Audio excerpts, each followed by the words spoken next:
Happy New Year's, Ags. Good to see you guys again. The last show we did was a week before Christmas, and so much has happened. Is Denver Harris back? Is Denver Harris back before Texas is back? Wow. Wow. Crazy. But guys, I hope you had a great Christmas. I hope you had a great holiday season, a great New Year, time with family, time to overeat, time to drink too much. Do what you got to do. And now we're locked in on 2024. Just like Texas A&M, starting the year off pretty good.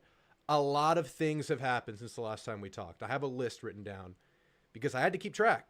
Things are moving fast. This is the craziest time of the year for college football and to have the holidays.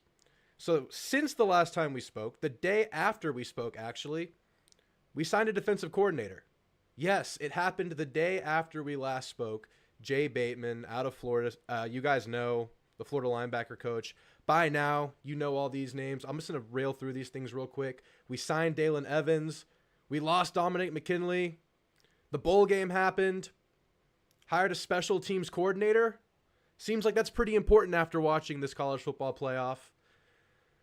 The Trooper Taylor hire was made official. Wesley McGriff, DB coach out of Auburn. Tony Gerard Eddy. Is that how you say it? Tony Gerard Eddy? Is that his name? Retained from Jimbo staff, now the interior D-line coach. This staff is rounding out. It's coming together. It's coming together. And today, the big one.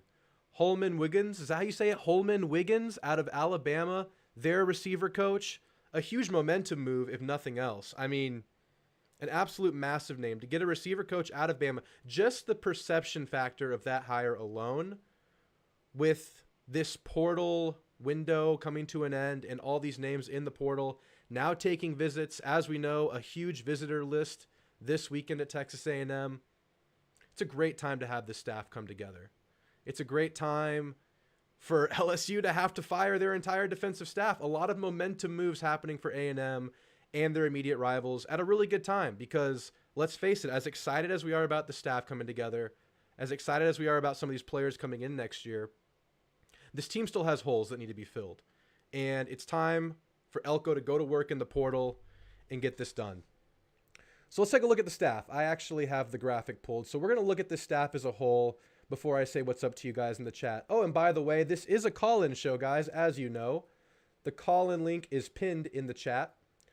Click on it, and you'll be prompted to enter a waiting room, and we'll talk one-on-one some good old Aggie football.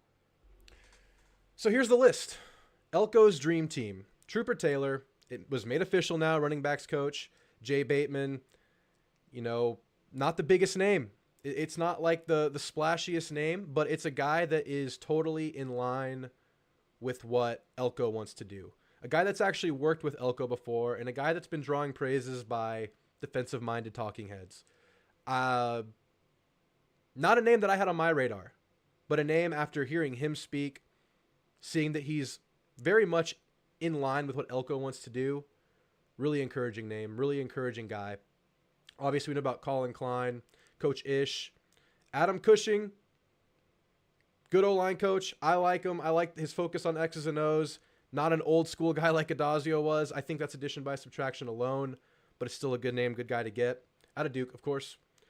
Special teams coordinator. He was the tight ends coach at Duke. I don't know if he'll be taking that same role at Texas A&M, but Patrick Daughtry.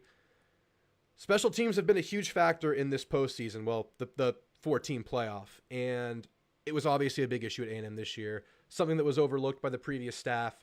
Huge to get a special teams coordinator. I don't even really know what that is. We're going to find out. I'm glad to have it. It was needed. Tony Gerard Eddy, as I mentioned, retained from Jimbo staff, being promoted to a full-on defensive line coach. A guy that is, by all reports, a great relationship guy, a great recruiter. And that's kind of a theme with this new staff. A lot of these guys are amazing recruiters, have a great track record of recruiting. Really awesome to see it come together. Wesley McGriff, as I just mentioned. Sean Spencer. Holman Wiggins, the big one out of Bama. He was also the primary recruiter for Terry Bussey out of Bama. And, of course, we're still battling for Terry Bussey down to the bitter end. Really, really good momentum move there. And, of course, Tommy Moffitt, the very, very promising strength and conditioning coach to be at Texas A&M. A guy that we're very, very excited about. So, guys, when you call in, I want to hear you talk about this staff. I want to hear your thoughts about this staff. If you want to talk about the playoff and what we just saw yesterday, was it yesterday or 2 days ago? The days are blending together right now. It's kind of crazy. Amazing playoff games, right? Two absolute classic games. Michigan and Bama at the Rose Bowl was one of the most aesthetically pleasing football games I've ever seen in the postseason of college football that didn't involve Texas A&M. Just an amazing battle where Michigan ended up imposing their will on Alabama's offense. That Michigan defense is real and it's scary. And are they going to be able to get to Penix? I don't know. Penix is amazing. Texas got absolutely Penixed. Penix did whatever he wanted against Texas. He's just an amazing quarterback. I found myself consistently just shaking my head at the screen, watching the dimes he was throwing at good coverage at times. The way he avoided pressure and the way he broke Texas's heart at the end. When Texas had a chance, well, I guess Texas broke their own hearts at the end because they had a chance to win that game, to steal that game at the end. It didn't happen, to many of our pleasures. But just a couple of crazy good games. So if you guys want to talk about those games, let's talk about them. Let's see what else happened. Oh, of course, the bowl game happened. Not the best viewing entertainment, in my opinion. Bowl games are kind of weak right now, man. With opt-outs. They're glorified exhibitions, if they're even glorified. I mean, yeah. Anyway, we saw a couple of promising players. The safety, Dalton Brooks, had the interception. He looks really promising. Excited to see him get into the mix next year. Just very thin everywhere. The 12th man got involved, but it was really, really sad to see the way that game started with the quarterback going down, Marcel Reed having to take over for the game. Having a good game, but how much can you really take from it? We move on into the new year. So let's say what's up to you guys in the chat here before we get into some more talking points, to get into some callers. We have Max and Theo waiting. Max and Theo, I had you in the waiting room. You guys just bounced out. I don't know where you guys went. If you want to get back in there, y'all are going to be the first ones in. John Peroni, good to see you, man. Marquise Hardison, good to see you. Gig'em Gang. SB Hustler, yes, 2024 has been good. A good start to the year. Oh, yeah, another big name that's circling the program. Nick Scorton out of Purdue. A beast. An absolute monster. A strong side build with an edge rusher's capability. He got wilt-fonged to Texas A&M today. And if you don't know what that means, that's a very, very strong crystal ball to Texas A&M after his visit today. If A&M can land him, if A&M can hold on to Shamar Turner, it came out that A&M will be holding on to DJ Hicks, and we know Shamar Stewart will be back. That's a damn good starting D-line if that's what you roll with next year. I'm getting really excited about the D-line. Some of these names that are visiting this latest crystal ball. Dalen Evans putting pen to paper. And with LSU firing their entire defensive staff in one day, it was just, they're all gone as of this morning. Does that give A&M any life in the McKinley sweepstakes? Because he flipped to LSU minutes before New Year's, minutes before midnight. Can A&M get back into that thing? I think people believed it was possible before this LSU staff move. Many people saw this staff exodus happening, or exodus, if you will, this firing, mass firing. Many people saw it coming based on just the temperature of the program. But for everybody to get fired all at once while players remained unsigned, it gives me a little bit of hope for Dominic McKinley. But this D-line could be really fun. I'm excited to see it keep coming together. Space Jesus, no way the rumors about Denver are true. Oh, they are very true, and he is confirmed to be visiting this weekend. How do you guys feel about Denver Harris potentially coming back? I guess I'll tell you how I feel. We're in no position to be picky about corners. That's the first point. We need corners. We just lost Tony Grimes to the portal, probably gone. We also lost J.D. Davis recently, Juriente Davis, the transfer out of Jackson State, I believe. Played early in the year, got hurt, didn't really play the rest of the year. Linebacker's a position of need now. That room's thinning out. But you really need corners. And Denver was a highly touted guy coming out of high school. He was a great high school player, a great prospect, and he knew it. Thus far, he has failed to launch his college career. I would think that this guy is ready to lock in because he is NFL eligible after this year, and it is time to make a name for himself. I would like to believe that people can change. I would like to believe that Denver can get it right, and I trust this staff. So if Denver visits and the vibes are good and you don't let them into the parking garages, you let them back. I'm all for it. You need corners. How about a starting corner duo of Denver Harris and Terry Bussey? I would never have thought I would utter those words before today. Or I guess yesterday, whenever the smoke started. Anti-Ag, like that AC/DC song I played in the intro of this live stream. That was Metallica, but yeah, AC/DC song. Yeah, that was good. Sawyer, good to see you, man. Anthony says, congrats to the Horns on a great season. Yeah, they had a great season, but they couldn't get over the Penix. Rangers King in here. Good to see you, Rangers King. SB Hustle, the Denver Harris saga. Yes, sir. Absolutely. Jeb says he's going to try to get a call in before bed. Hope you can make it, Jeb. We'd love to hear from you. John Peroni believes the Denver rumors are true. We need corners in the worst way possible. Absolutely. Somebody get that man a Hellcat. Don't do it. Yep. Wiggins, great hire. Tons of portal visitor in the coming days. Absolutely. Dreamlink Studios, good to see you. Elko talking for half the bowl game. That was the highlight of the bowl game, was seeing Elko talk, seeing that guy just kind of dominate that commentator room with his size and presence and likability. Evan Stewart to return with the new hire? I mean, maybe. Evan Stewart's, here we go, analyzing college-age tweets again. Evan Stewart tweeted about his relationship with the medical staff at Texas A&M, how he was maybe improperly diagnosed, his words, and that affected his mental well-being.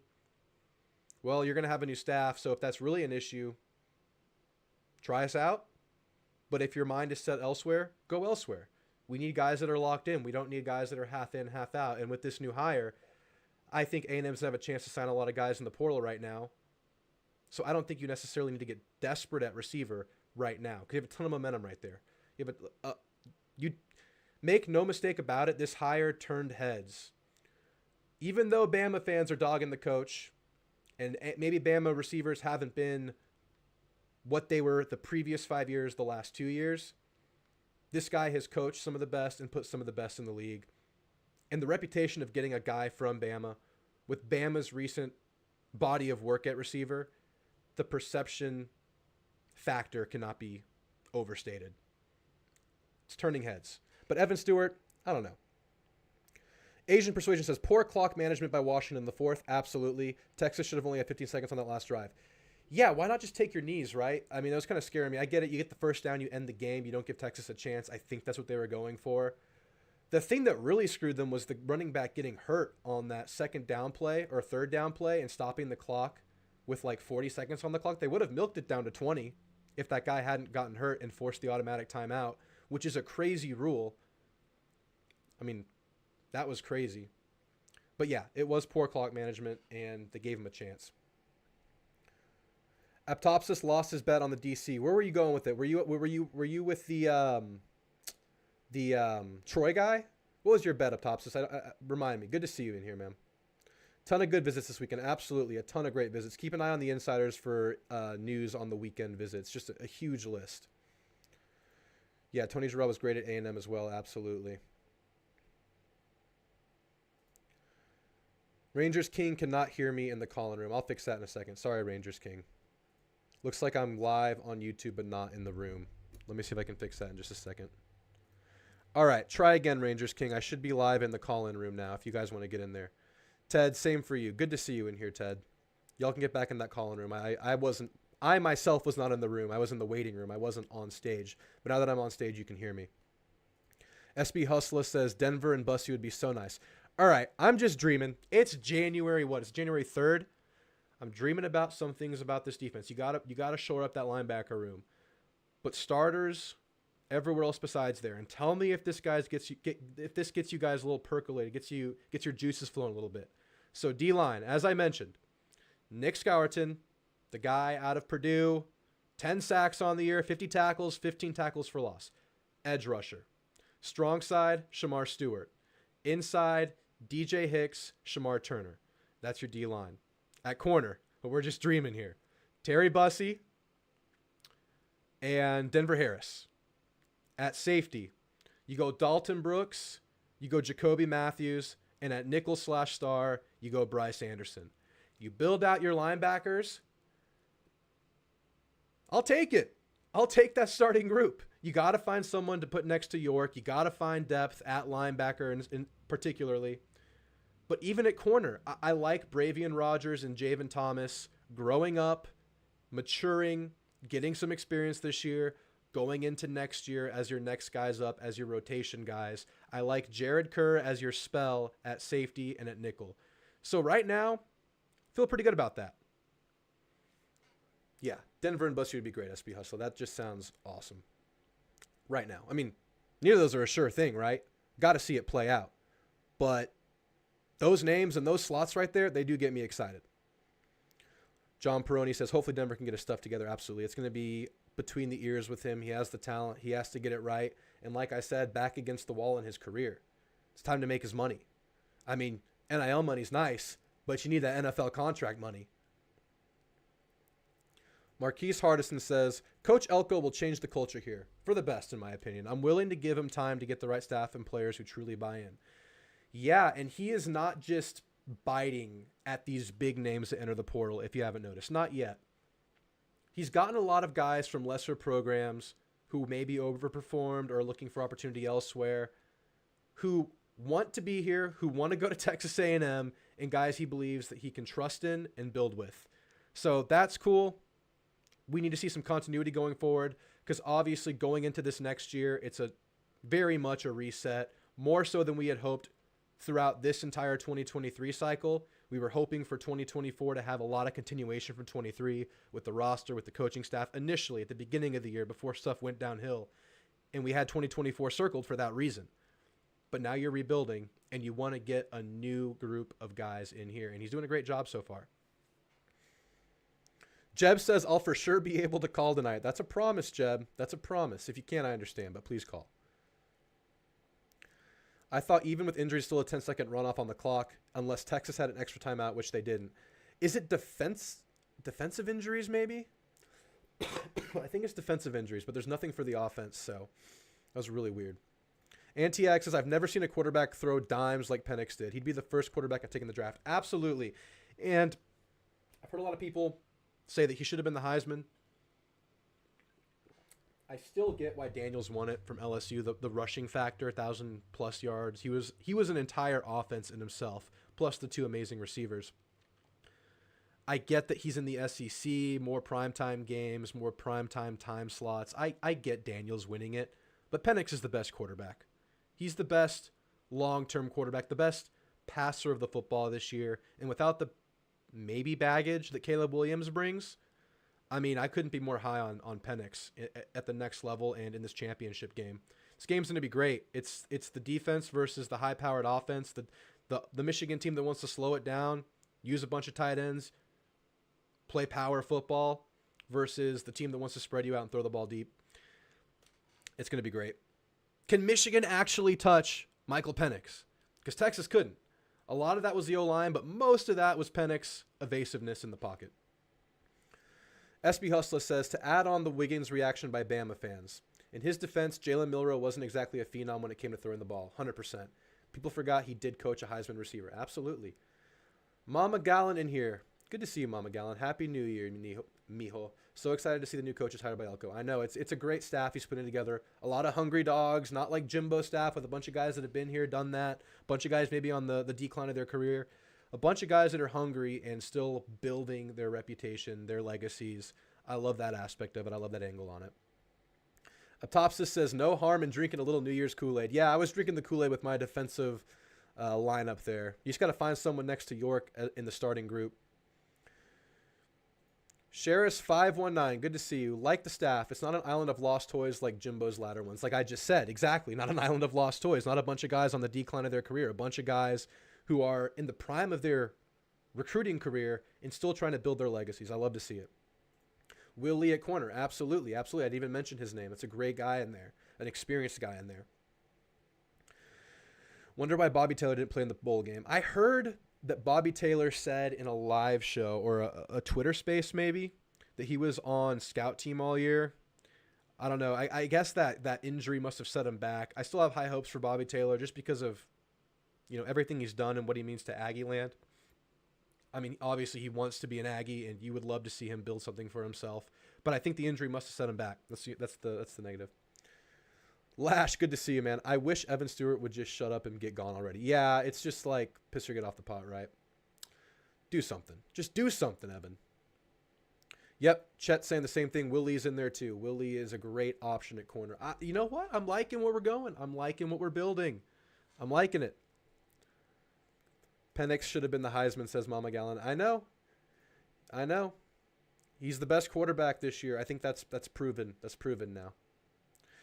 All right, guys, let me look through my talking points real quick, and if I have nothing else to get to right now, we're going to go ahead and get into the callers. We got Max and then Theo waiting, and then I heard there might be a Jeb appearance tonight. We hope to hear from Jeb. All right. Oh, yeah, I didn't mention portal. Bama's portal exodus, if you will, has begun since their bowl game just ended. If you didn't know, the transfer portal window, I believe, ended today, but teams that played in bowls get a 5-day extended window from the day of their bowl. So Bama's window will extend throughout this week. So that's why you're seeing a bunch of guys leave Bama right now, including Eli Holstein, the former A&M commit at quarterback. Who knows where he's going to look? I think A&M's quarterback room looks really good going into next year. And really good the next year when DJ Lagway will transfer to A&M. I'm kidding, but maybe. All right. I think that about covers where we're at so far. I like Wesley McGriff, the hire out of Auburn. He was an Auburn DB coach last year. Even though Auburn wasn't the best, they did have strong defensive backs. Good recruiter. Happy with that guy too. But all right, let's go ahead and get into the callers. Happy New Year, Max. You're on with Drew. What's on your mind tonight, my friend? Well, I have only one A&M specific thing, and then I have some other general points to talk about, if you don't mind. Let's go. I'll give you the floor. Okay, so first, live from the Hoover Met, is where I'm next to the Hoover Met. I'm in a hotel because I'm on the way to my job. Oh, nice. So we're staying the night. But anyway, so I'll start with the A&M point. I was definitely surprised when I saw Wiggins. I mean, obviously, with Bama position coaches, they, after a certain amount of time, almost all of them are going to want to leave. Sure. Because it's like you've proven, you've developed yourself. Now you have to apply what you learned, right? You graduated from class. Now you got to go prove it elsewhere in the real world, not in the Saban world. And so I'd imagine that's what Wiggins is thinking. He's like, hey, what else do you want me to do here? I've already developed Devontae Smith into a Heisman. I mean, what else do you want from me? Right. But it's definitely an amazing hire. I mean, there's no doubt about it. People who are throwing mud at him because the Bama passing game hasn't been as good this year is looking at one particular person instead of a systemic problem going on there right now, and I think that's unfair. Right. Questionable OC stuff and maybe a quarterback who's not the best at passing the ball. A lot of factors. Yeah. Some other notes. Thank you for giving us our annual A&M to SMU transfer. Thank you, Deuce Harmon. Oh, Deuce Harmon, that's right. Yes, we'll take him. Thank Absolutely. you. He's pretty good. He's undersized, but I mean, I liked him a lot this year. I thought he was probably our best corner this year, despite his size. Yeah, we always, that was PJ and it was LJ, and now it's Deuce. We're just, Right. Every year there's going to be someone at a Texas school was like, I want to be the man. I'm going to go back home to Dallas, So I'm happy to have him. Yeah, absolutely. So some other notes. Quickly, we have two things we need to lay to rest after the end of bowl season. One of them is the Longhorn Network, RIP. 1 college football playoff game appearance, 0 BCS championship game appearances, 0 BCS or college football playoff game wins in the course of 12 years? I believe it was 12 years. Yeah, Nope, 2011, 2012. They did win. What did they call it back in the day? Was it a New Year's Six? I guess it was a New Year's Six when they beat Georgia in the Sugar Bowl? Yeah, but come on. Yeah. Yeah. So I saw them anyway, milking it. They milked it to the bitter end. They had like a full day college game day on Longhorn Network that I'm sure everyone was tuned into. They had their grand hurrah with that I game. mean, A&M won the Cotton Bowl too. I mean, not the Cotton Bowl, the Orange Bowl, wrong Right. bowl. Anyway, Right. Right. Orange Bowl too. So great. They both had one. Yeah. That's all. Yeah, sure. Uh, anyway, rest in peace to the complete waste of resources. The only good things that came out of it was a couple half decent broadcasters. Uh, Right. okay, moving on from that. The second thing, RIP to this is a broader college football point. RIP to the Group of Five. Man, Oh, man, I'm so sad because that's where my fandom for SMU started, was the Group of Five. It was molded by it. yeah. And I'm Yeah. just sitting here watching what's happened to the Group of Five, man. They put a team in the New Year's Six on purpose who had the worst strength of schedule, so that whenever they get their butt kicked, they can say, "Hey, the G5 doesn't need to play in the 12-team playoff anymore. Let's just split away." Right. So they're doing this on purpose. And I'm sitting here disgusted because I know SMU should have been there and that our guys would have gotten up for that game. And instead, we went to Boston and played in the freezing, dirty, muddy Fenway Bowl field. It was disgusting. But no excuses. It was a bad loss. Right. Um, Yeah, that was a rough game for Liberty. That was brutal. yeah. So last large college football point, but no, nobody's dead. Uh, can I think some people have like briefly talked with you about Florida State, but like, can we talk about how they really thought they were going to outmaneuver like someone who was a president or was it the AD at Northwestern, which is like one of the best law schools, I think. And I know they have a good journalism school, but just in general. And then on top of that, after it already had happened to the Pac-12, they thought they could try to kill a conference too, and then they got outmaneuvered. Yeah. And on top of that, their legal argument is basically, we don't like this contract, therefore we should be allowed to leave without paying this penalty. Yeah. And I'm just sitting here like, It was never that's gonna not happen. Yeah. that's not how this works. No. And so they're gonna end up in federal court because there's gonna have to be some kind of compromise between the venue, and then they're just gonna get pummeled, and they're gonna have to settle, and then they're gonna waste $300 million. And you know what's funny? Because these teams are refusing to wait to leave the ACC, they're gonna single-handedly keep it alive. Because what put the Pac-12 under was that they got no money, they got no exit money from all Right. those teams. Meanwhile, the ACC is going to stick around now, and it's going to be the fourth or third league along with the Big 12. But at least it's going to be allowed to live. And while the Pac is dead, and it's all because Florida State just could not shut their mouth. Ain't that something? Yeah, man. And there's something to be said about their fans lately have been the most vocal and, I'm sorry, whiny group I've heard in a long time. And they have some points. They do. Going undefeated on the year and not making the playoff. But now this ACC, if you ask them at any point in the year, they're leaving the ACC next week. I mean, that's what their fans are telling me all the time.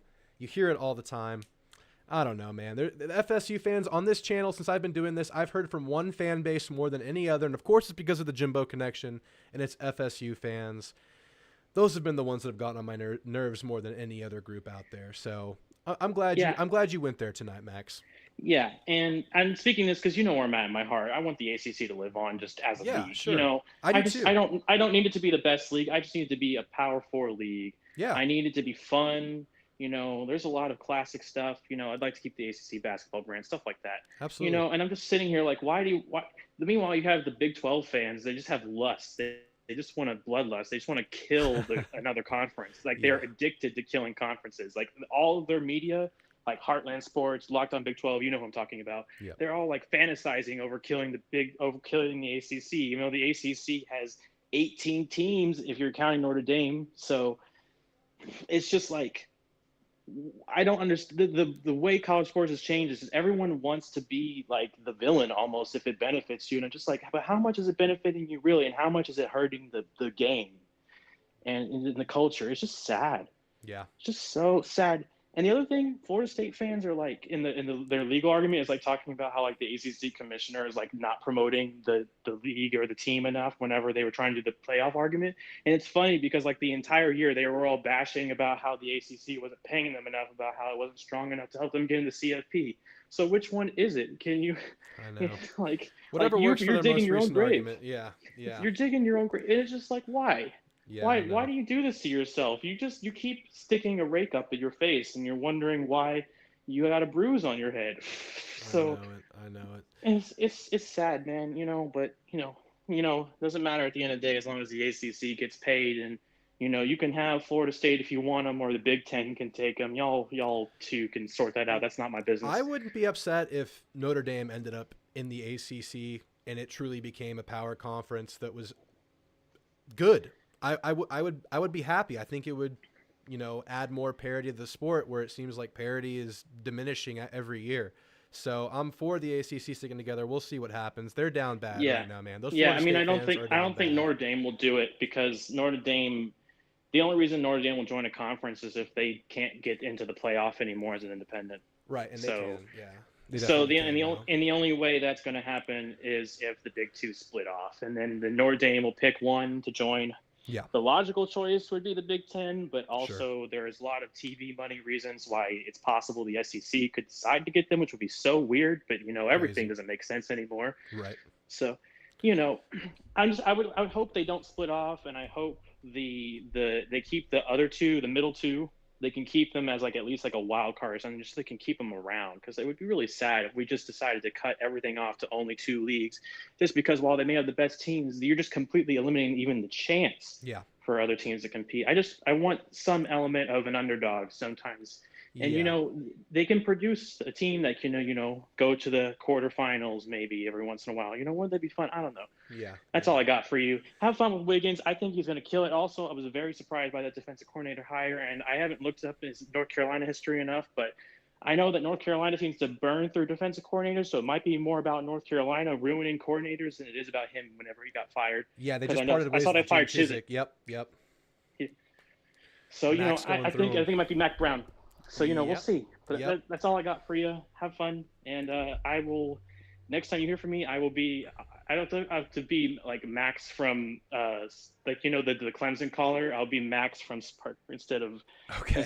Tyler because that's kind of where I'm working. So it's just funny. I I'll got do you, that. man. I'll get a persona next time for you. No, go for it, man. I love to hear from you, Max. Good luck with the job. I hope it's going well.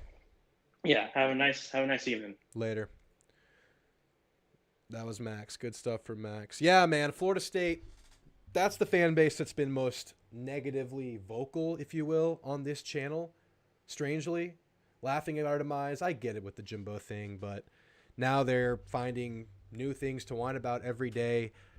I do get where they're coming from, but it's a bit much. Let's check in on the chat before we get into the call with Theo. I'm excited to hear Theo's thoughts on some of these hires. Truffle Shuffle's in here. Good to see you, man. Personally, I've been sick of the small schools going to nice bowl games. We know what's going to happen. To Max's point, it's nice to see that success story with the G5 school, but I have been an advocate for kind of splitting off from the G5, at least privately and personally. I don't really like the idea of there being 130 teams and realistically only around 70 of them, if even that, have a chance to win the thing or even get to the highest level in these high-end bowl games and have a chance. It's very rare you see it happen the other way. I don't want to see it reduced down to the Big Two. I want to see the Power Four. I want to see the Big 12 and the ACC thrive. I want to see those guys stick around. But Truffle Shuffle, I agree with you. I want to see these good games late in the year, even though these bowls don't mean much. It just sucks to see Liberty get in there undefeated with a cupcake schedule and just get the wheels blown off. I agree with you there, Truffle Shuffle. But there's some fun G5 stuff, so I like sticking to your true teams that have a chance. I prefer that. You guys are talking about the FSU Georgia game. What a butt kicking. The opt-outs on both sides. And one side, one big. All right. Noble's in here. Good to see you. Lash says Texas bike. Lash Lash, you're very selective with your words, but when you say something, they hit hard, and I respect it. Theo, you're on with Drew, man. How you feeling, Theo? What's on your mind with all these hires and the way the program's going early 2024? Bro, I'm finally getting over that cold. Dude, I'm still feeling the lingering effects. I'm able to talk and enunciate fully now, but I still get the Yeah, phlegm and the cough and everything. I'm getting over it. yes, yes. Same thing here, man. Oh, so where I'm at with the staff is I think the staff is a staff that can easily get a team to be undefeated. Um, I really love this staff from top to bottom. Me too. Um, I love I love Colin. We've talked about him to death. I love what the wide receiver coach brings. Absolutely. Um, I love that he's been under Saban and knows how to run a structured system there. The Saban school. Um, Absolutely. I love the offensive line coach. I think he can do exactly the same kind of teaching that they were teaching up at Kansas State, where the linemen were doing counter reverse pulls, you know. Yep. Um, I love Bateman. I know a lot of people are worried about Bateman. Um, I love I like him. knowing that he ran a 3-4 at Army and then went to USC, or not USC, but North Carolina, and Mm-hmm. ran more of a 4-3, 4-2 look. And then, of course, at Miami, they ran a very multiple system um, between a 3-4, 4-4, 4-3, and a 4-2. So he has seen a lot of different techniques and how to fit the talent that he has into whatever system is going to be best for us. Absolutely. Um, I love having Ish back. Ish was a big reason why we had Deuce in the first place, why we had Chappelle, and was even in on some of these corners that we had, like Denver Harris and Smoke Bowie and those Mm-hmm. guys in that 2020 class, 2021 class. Yep. Um, he was their lead recruiter in that segment. Um, Moffitt, how can you not love what Moffitt said and done? Um, Moffitt makes me feel like we're going to have a tougher football team just from the go, just by having him around, right? I mean, I don't feel like Jimbo's teams were the most mentally tough, right? It was a team that didn't seem like they performed well when they were on their heels or in these close games down the stretch of his career, Jimbo's tenure at A&M. It feels like Moffitt can definitely instill toughness and grittiness in the program, and that's something that was desperately needed, especially with some of the guys you're going to retain going into next year. I think it's going to, especially that O-line, I think the O-line needed it a lot of just big bodies in there that maybe needed that extra punch that they're going to get from a guy like Moffitt. oh yeah, we really hadn't had that since we lost the strength and conditioning coach back to Oklahoma. Right. After we lost him, then we kind of lost that attitude. Even though we tried to continue to coach like we had it, Yeah. um, and that's what hurt us. Um, so at the moment, I'm still kind of stuck at the 7-5 record because of the talent that we have. Yep. Um, Better I'm than 6 and definitely 6. afraid. Better than 6 and 6. I'm definitely afraid of that corner, and I'm definitely afraid at um, linebacker. Did you hear Uh, the dream lineup I just threw out there in the kind of the early show talk I gave? Did you hear me? Did you hear me reel that off? Partly, I heard Denver, Terry, and then someone else, and then I. Yeah. I'm just dreaming, Denver and Terry, potential starting corners next year. Is Denver ready to start at corner? I don't know. He has the Oh talent, yes, but does he have the mindset? Will he buy in fully? He won't be here if he's not. If he's here, I think he's all in. If he's not all in, he's not going to be here.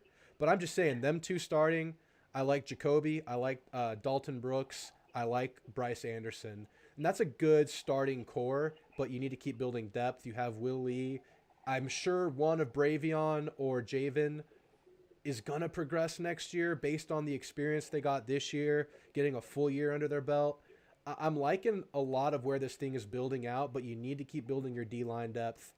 You need to keep building. You need to find linebackers. I mean, we're desperately thin at linebacker right now. How do you feel about the linebacker group? It's just Torian right now and some younger guys that are not proven.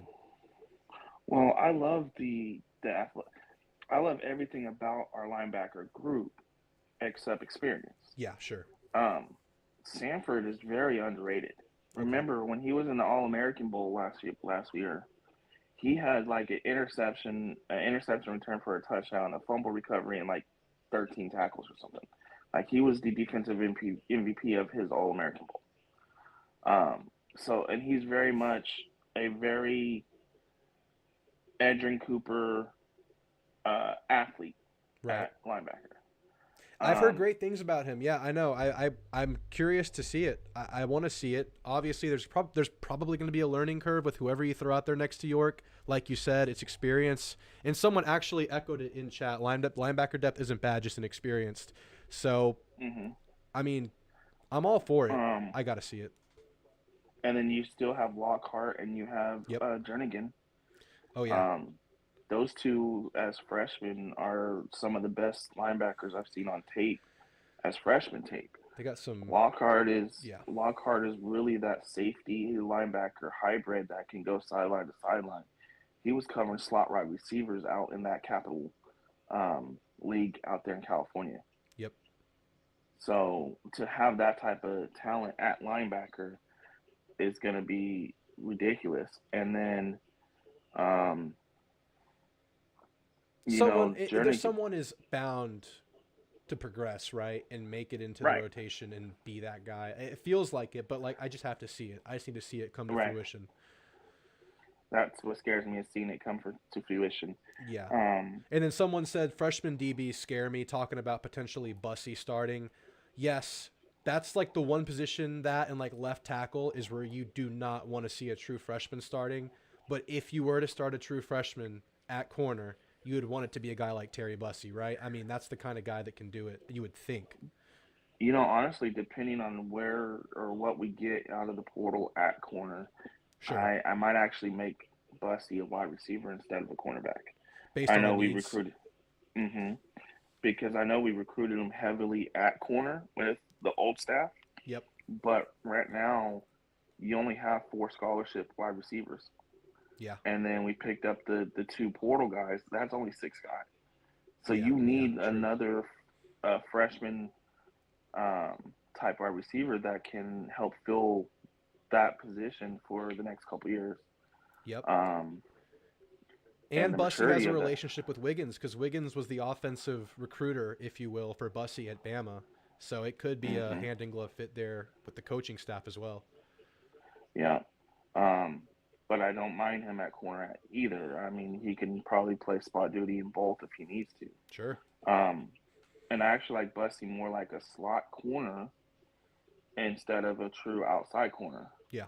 Because he's a little bit more, I think he's like 6'1" or 6 foot, closer to the smaller side like a Chappelle was, versus what Elko usually likes at the corner with the taller 6'2", 6'3" guys. Yeah. And someone we're forgetting at the cornerback position is we're actually forgetting McCall. Yeah. Yep. McCall played well in the bowl game. Yep. He played really well in the bowl game. I think Rogers and Thomas, I think with Ishmael, they'll take that next step. I'm really looking to see what the DBs do at safety, and how we rotate those guys. So beyond the guys I've mentioned, I think you have your 4 that are going to rotate at safety and nickel: Bryce Anderson, Matthews, Kerr, and Dalton Brooks, who had a good bowl game. Is 4 enough there for your rotation? Who would be like a 5th guy that can get in there or spell? We have that. We got that transfer from the MAC school. I can't think of the name right now. Okay. He's a redshirt senior. He transferred from out of the MAC school. Yeah. He was highly coveted too. I can't remember his name. He's always trying to recruit on Twitter too. Oh my God, can't think of his name right now. Anyways, I don't have we it. I could have pull it up later, but yeah, I know who you mean. we have 5 or 6 there. We definitely have a full safety room. Don't Nice. forget, you still got Pride and That's right. the Florida kid. So you have 7, 8 bodies there at safety. Yep. Um, you're just kind of short there at corner, and in terms of experience at linebacker. So the main Um, thing is just going to be guys stepping into bigger roles and just gaining experience. And is that enough to have a winning team next year? That's kind of where we're at then. yeah. I Because know a DJ lot of Hicks would be people. inexperienced. Scouten would be potentially he's crystal balled. I'm chalking him up, but he's not chalked up yet. But he would Right. be a transfer. He'd have to get up to speed. A lot of guys who would be new, but a lot of guys you'd be pretty excited about. Oh yeah, I want to see what Samu does underneath Oh yeah. Moffitt. Oh I yeah. think someone like Samu can really transform his body and bring us more of that Daylon Mack, um, Bobby Brown one tech. Yeah, sure. Um, Came in at like what 380, maybe get him down to around 350. See what he can mhm. do. Yep. um, and then I really love the defensive line as it is. We definitely have the talent there. It's just a matter of you want one more experienced guy to help develop the younger kids, Sure. and then you probably want one more true like pass rusher. Yeah, absolutely. And I'm Um, still excited about Eni White. Someone's asking if Eni White transferred. He's not in the portal, to my knowledge. Eni no, White and Scylla should both be back next year. And those are guys we've always talked about and just need to get a college body. And they're working on it. They're going into year 3.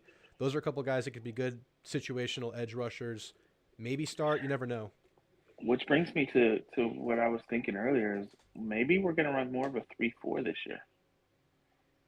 Um, with White, Scylla, Sanford, Chance Johnson, Yeah. um, Dalen Evans, um, that other kid that we picked up late in the process last year out of Temple, I think it was. He was more of a pass rusher edge than a linebacker, but he played outside linebacker. I can't think of his name right now. But we have a lot of those stand up edge tweener linebackers. I wonder if Absolutely. we could actually do more of a 3-4 this year than our traditional 4-2 that Elko was running because you have so many runners at linebacker. And Does that like make you sense? said, yeah, absolutely. And like you said, Bateman, the new DC, one of his things is he's willing to adapt and has adapted to whatever his personnel is best suited to do. So, yeah, it's very much a possibility. We don't know yet, and it's something that I could definitely see happening. And then I wonder if we can flip Williams with um, Higgins being the wide receivers coach now. Could you imagine if we pulled Williams from Alabama? Is that the one that's signed but not or committed but not signed? Mm-hmm. Oh yeah, yep, He's a mm-hmm, 5-star too. yep. He's waiting for the later the national signing day. Yeah, gonna be interesting to see. I mean, that's a big grab, man. I think the portal receivers, their heads have turned. I think the whole thing is shifted now from having Craig, who maybe a good recruiter, not the best developer, to having no one and being kind of in limbo at the receiver room, losing Coleman, losing Draylon, losing Evan Stewart, to signing Mm-hmm. Wiggins out of Bama, potential to flip a 5-star out of Bama. I mean, there's no smoke there yet, but I'm sure there will be conversations. And then this portal stuff really heating up right now. It's really kind Yeah. of happening at a good time. All things considered, you're after the early signing day, so you don't get a crack at those guys. But there's a lot of potential to get guys right now. And someone we didn't really get to talk about is Coach Chaos. Um, I really love what he has done at his stops. Um, Coaching defensive ends now, it came out. He'll be the defensive end guys taking that Terry Price role. While mm-hmm. what's the other guy's name? I still blank on his name. The guy that's a holdover from Jimbo's staff. He'll be taking the interior guys. I think his initials are like BGE or something. They call him like BG or something like that. Tony Um, TJE Tony Gerard Eddy. yeah. Yeah, he was a former player for us, um, and supposedly the squad had a pretty good tight relationship with him, Yep. like they did with um, Robinson. So I think it's a good move, and that I think they're afraid that Chaos will move up to another school after a few years, and then TJE is going to take that spot on the system. Um, It's a natural fit. TJE is still pretty young. I mean, he's still early in his coaching tenure. It could make sense for sure. and he came back as an assistant, not necessarily a 10 paid staff member. Does that make sense? Yeah, absolutely. So I can see him switching over to that role. But speaking about Chaos, look at the defensive ends and guys he's put into the league in the last couple of years while he was at Florida. Yeah. Talking about people like the Dexter kid and Prince and all those kids. I'm really interested to see what he could do because at Florida it was more of a pass rush unit, but then at Penn State it was more of a stouter two gap system. Yep. Um, I'm really interested to see what he's going to be able to do and who he's can pull in terms of the portal and stuff like that. How do you feel about the defensive back hire out of Auburn? I thought it was a good move. Wesley McGriff, he has a really, really good recruiting pedigree with the names that he has been the primary on. Auburn's had some good Oh my DBs god, even in their bad years. I mean, I think it's a good duo, him and Ish at DB. that's an amazing duo, and not just that, but like Auburn safeties have been their saving grace on Absolutely. the defense the last 2 years. Mm-hmm. So um, I absolutely love it. I also love that he's been around the block, so Yeah. he's experienced. So he's the one who can help Ish kind of not say he has to develop, but can help him develop a little bit more because he's seen it. Um, that's what I really love about this staff is like you have the really young guy in the OC, but then you look at the wide receiver and the offensive line coach And even Trooper and Taylor. Trooper Taylor. They've all had 6, 7, 8, 10 years of experience Absolutely. coaching to back up the young guy. And then, like on the D line, you have Coach Chaos, who's been coaching 8 years, but then you have TJE, Mm-hmm. who's been 3 or 4 years. Yeah. And then at the linebacker position, you have Bateman, who has been around for 12, 20 years, going all the way back to Lehigh, you know. So he's Yep. seen a thing or two to help out, Ish and TJE and Chaos if they need it on the younger side. And a lot of time, the younger guys, they can kind of resonate and, relate with the players a little bit better on the recruiting side of things. The older guys can bring some experience, bring some been there, done that attitude, or what have you. I like it a lot, and we're hyping up Mm-hmm. the staff. We're talking about some positives on this roster, but you're still at 7-5. I got to get that 8 out of you. We got to get that 8 out of you. We got to get you to 8-4. If you predict 8-4, I'll feel good about our year. You gotta get me another starting corner, Okay, I can do and that. you gotta get me another, not necessarily a starting caliber wide receiver, but at least a role player wide receiver. Yeah, sure. A guy you can slot in. Yep. Mm-hmm. For if any of our big four go down, and Sure. then um, a a I don't want to say exactly a starting caliber linebacker, but Experienced one. an experienced role playing linebacker. Yeah. Give me those three things, and I could easily see 8-4, 9-3. Yeah. Yeah. It's getting close. There's a But lot of with time left. I think we're at, I want to say the number is right at 70 scholarship players going into next year. mhm, I forget who put it out there. I'm sorry, I can't say the source. It might have been Carter Carroll's tweeted it. I think it was Carter. It was 29 players out from transfer portal and seniors leaving and every possible cause of leaving the program. And I think it was 20 guys or 22 guys in so far, putting us at 70 or 72, right at 70. We were at Mhm. 80 this whole season. I think we're looking at 80 plus going into next year with the visitor list this weekend, the second window still coming up. I think we're looking at 13 scholarship guys coming to this program, more or less. Well, I really don't know because I can still see us go getting a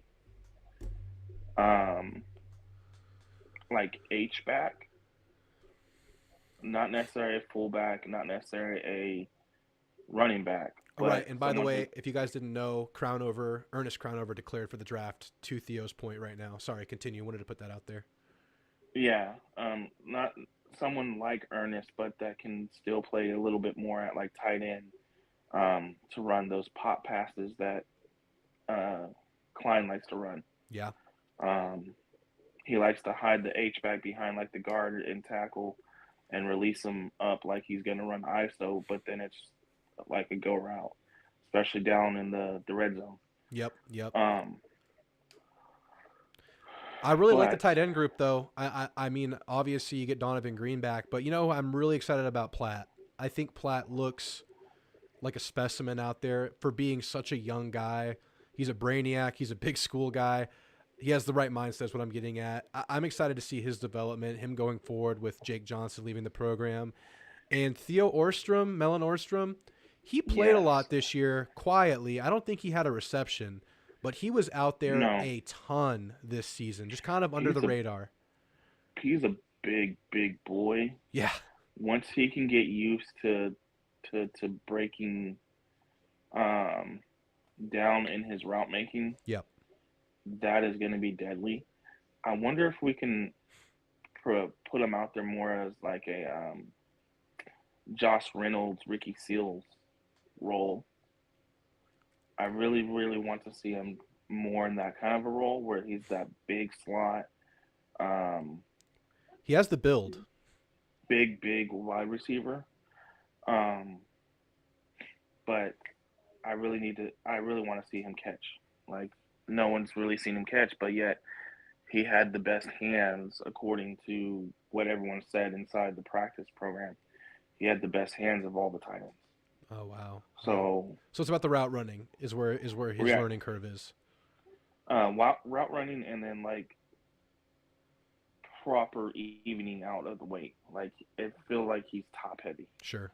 So they wanted to get him stronger, lower based. Yep. But yeah, I love where we are at the tight end room. I love where we are just about everywhere. I know a lot of people are wanting to go pick up the interior offensive lineman from Bama. Yep. But I really don't. If I'm looking for an offensive lineman, it's someone who's going to be able to start at tackle. I need someone who's better at tackle, honestly, if it's anyone, because at guard and center, you're loaded with people. And I'm thinking about all the players that we have there, and a lot of them are really talented 3, 4, 5 stars. Absolutely.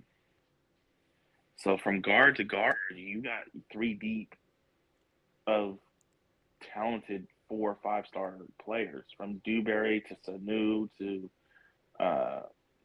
TJ to like just the list of players there is ridiculous. Yep. And you got a good starting left tackle, but you need a right tackle. You need tackle depth for sure.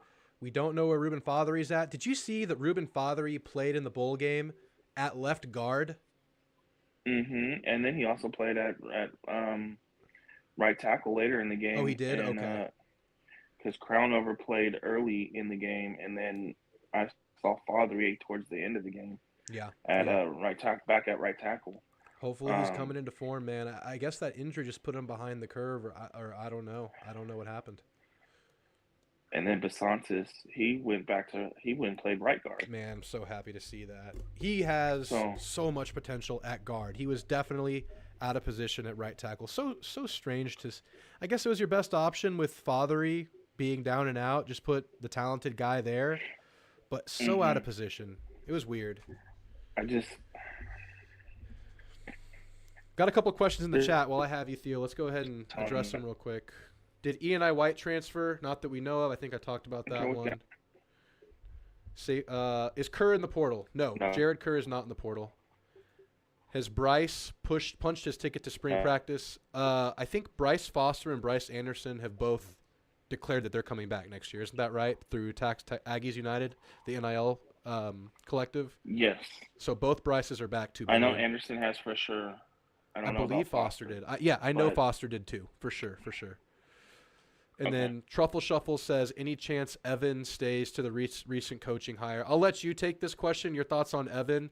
I already gave my thoughts on Evan Stewart. What do you think about Evan Stewart? Would you welcome him back? Do you want to just get it over with and be done with it? It sounds like that relationship fell apart before the end of this season. Honestly, I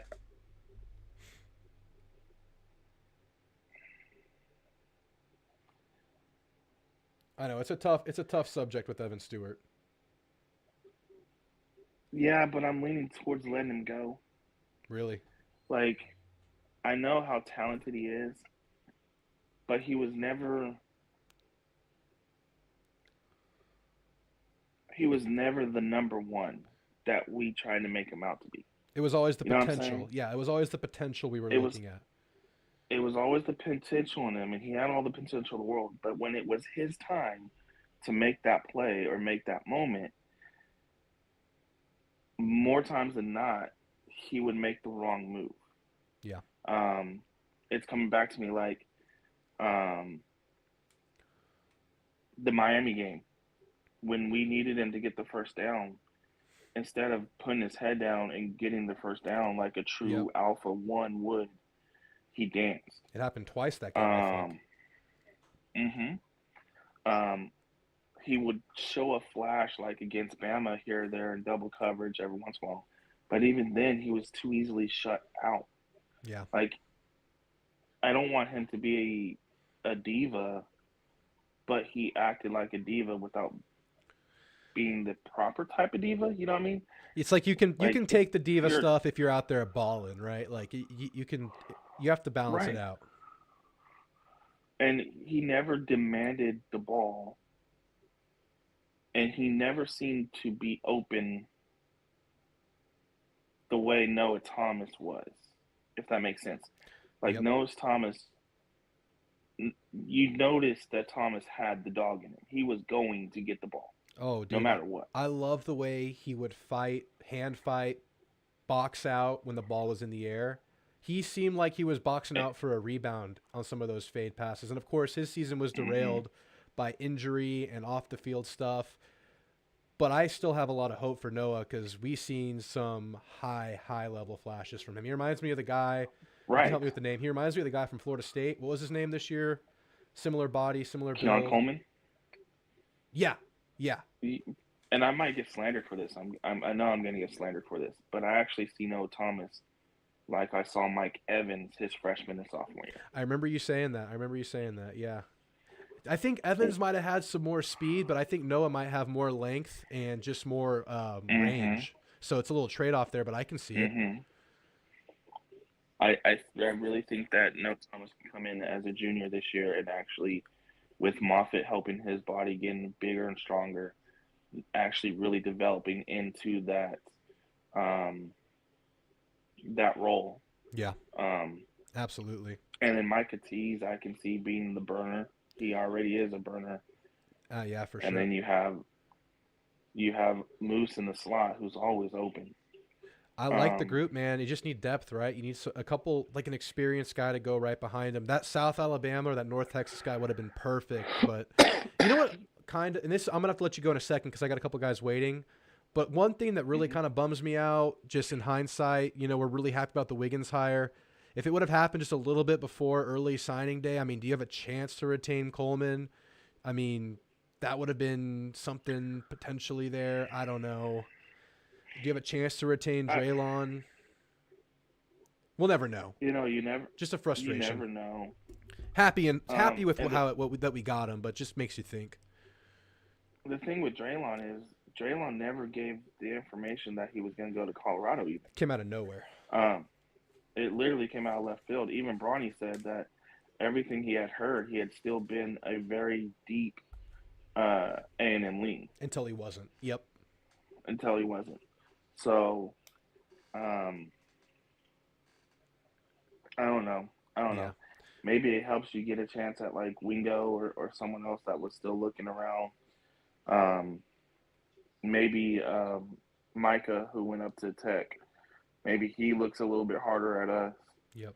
Um, I don't, Lord, you know, we know if we had gotten or was able to have Klein sooner, we might have had a better shot at Lagway, Yeah. Yeah. you Sure. know. Chance to nurture that So relationship more. Absolutely. it just never know what's going on there. Sure. Well, all right, Theo, man, I appreciate the call. It was a good long call. I hope to hear from you soon. Enjoy the championship game if you're going to watch it. I think there's going to be a lot of good A&M stuff coming out in the near future. Oh, I'm gonna keep refreshing Twitter over and over again, waiting for I'm the waiting for the drops. Elko tweet, the Elko Money Manziel tweet after the crystal Oh ball my of goodness! Scourton. Man, I'm waiting for that next one. That next one's going to hit hard. But all right, Theo, you have a great night, Right, man. you too. Later. All right, that was a good call. That was Theo. All right, a couple questions in the chat that we're going to get to Noble and Lash. And then I have no one behind Lash right now if anybody else wants to jump in at the end. 2 Billion asks, is Donovan Green 100%? Will Connor be able to return? And then I think you're just speculating if Noah Thomas can Noah Thomas reach his full potential. Donovan Green, I would assume, will be at 100%. I think nowadays ACL recovery is not what it used to be. It's much more manageable now. I think with the timing of his injury in fall camp, he's probably already close to 100%, probably rehabbing pretty hardcore right now, getting some explosiveness back now. I don't think we'll see him 100% at spring, but I think he's 100% in fall camp. What do you guys think about Donovan Green being 100% at camp, guys? I think he's 100% at camp, but not at spring. That's my prediction. Will Connor be able to return? That is a tough injury, but the good thing is Connor's super young. He's not like a huge guy. It's a foot injury, and those things linger around. So I could see Connor being maybe just a minimal participant in spring, just passing the ball, but not really going in any scrimmage type of situations. Connor's a little bit, that's a scary injury, man. Foot breaks, foot injuries are scary. But like I said, young guy, not super beefy, not a ton of weight on that foot. I have hope that he's ready for camp. It's just a bone. It's not a ligament, but it's a foot bone. So I think I'm more confident in Green being absolute 100% come camp than Connor. But Connor could play quarterback at around 95% and still be pretty damn good. Maybe just a little bit less mobile this year than maybe he will be further years out from the injury. This is all speculation, of course. I would predict that Connor is your starting quarterback next year, though, and he is healthy enough to play and to practice in spring, obviously. Noah Thomas, I see so much potential in him. You never know if someone will reach their full potential, but we know that potential's there, and we know it was an injury-riddled year for him. He was in a boot, a foot, like an ankle boot or a foot boot, during fall camp. It came out in some social media posts. He was in a boot in camp. And he never really got right. He had his really good game one. He showed out. But I think the thing just kind of compounded, and he would come back and get hurt, come back, get hurt. Plus his brother passed away during the year. I think there were some extenuating circumstances for Noah this year. I have a ton of hope for him to still be a superstar kind of player. Remember, he was the best player in spring camp by all reports, by all people in the know. Noah Thomas was the best A&M football player in spring camp. That player's still in there. I still have a lot of hope for him.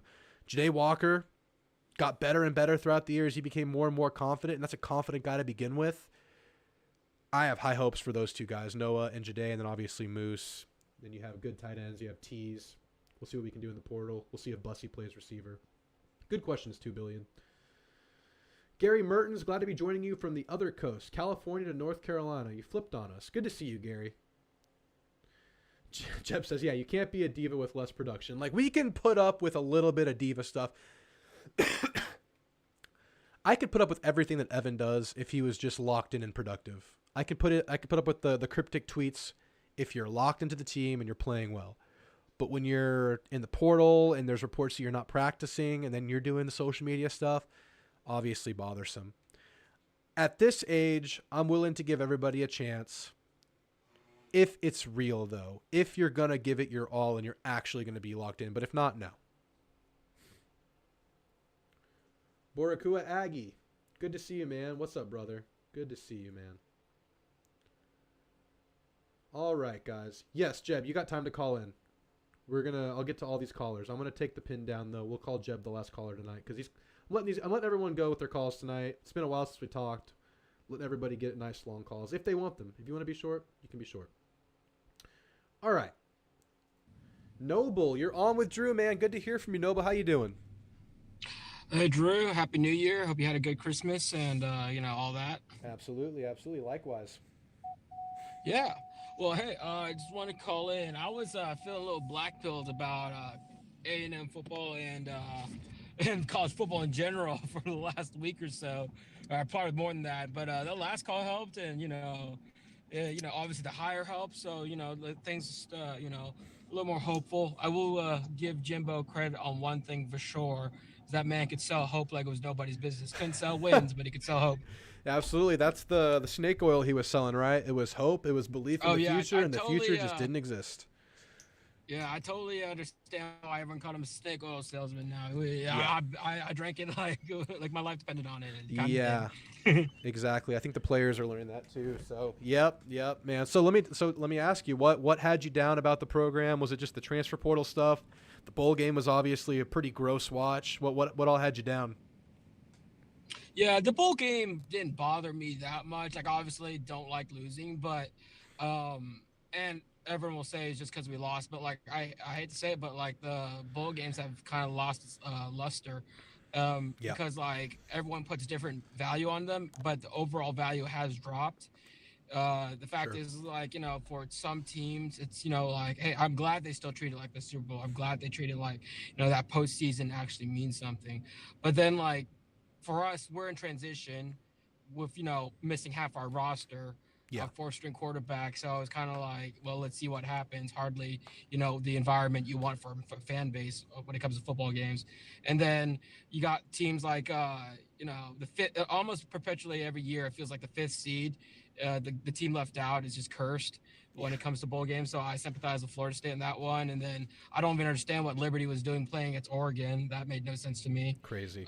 But yeah, all these opt-outs in general. But as far as like me feeling a little bleak about the program, it was the transfer portal. And it's not just us, though it was also a lot of us. Yeah. But in general, like, it seems like, like, hey, give players rights, but then it would seem like there's no regulation in the sense, like, like no one in the NFL has the right to just leave their team up, like, just whenever, and then demand more money if they want to stay.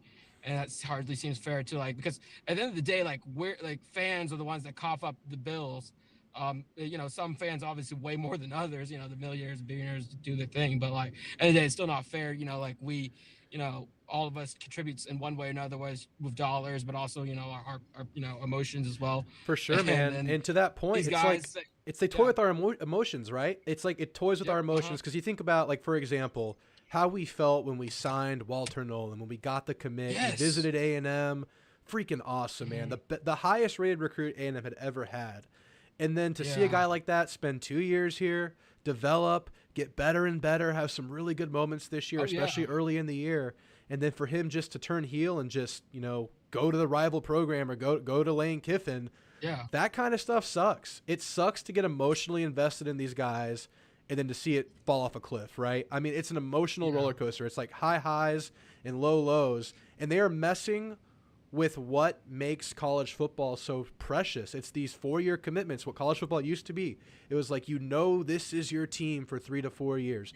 These are your guys. You can watch the arc. You can get excited about the recruitment. You can get excited about their development. But now it can just hit a brick wall and be done. And just that realization, that sucks. And I think there's going to be some more buffers that go in there. There are going to be some more regulations that eventually come. But right now, this is the Wild West era of college football, and it does suck, especially when your team's on the wrong end of it. Yeah, no, yeah, it's I mean, I hate to say it, like, Ole Miss is having the the program that we want, and I despise Lane Kiffin, but I'm like, gotta be real about it. I'm almost happy for them because, like, in the sense, like, it's like at least someone's doing something that's the way it's supposed to be done. Totally agree.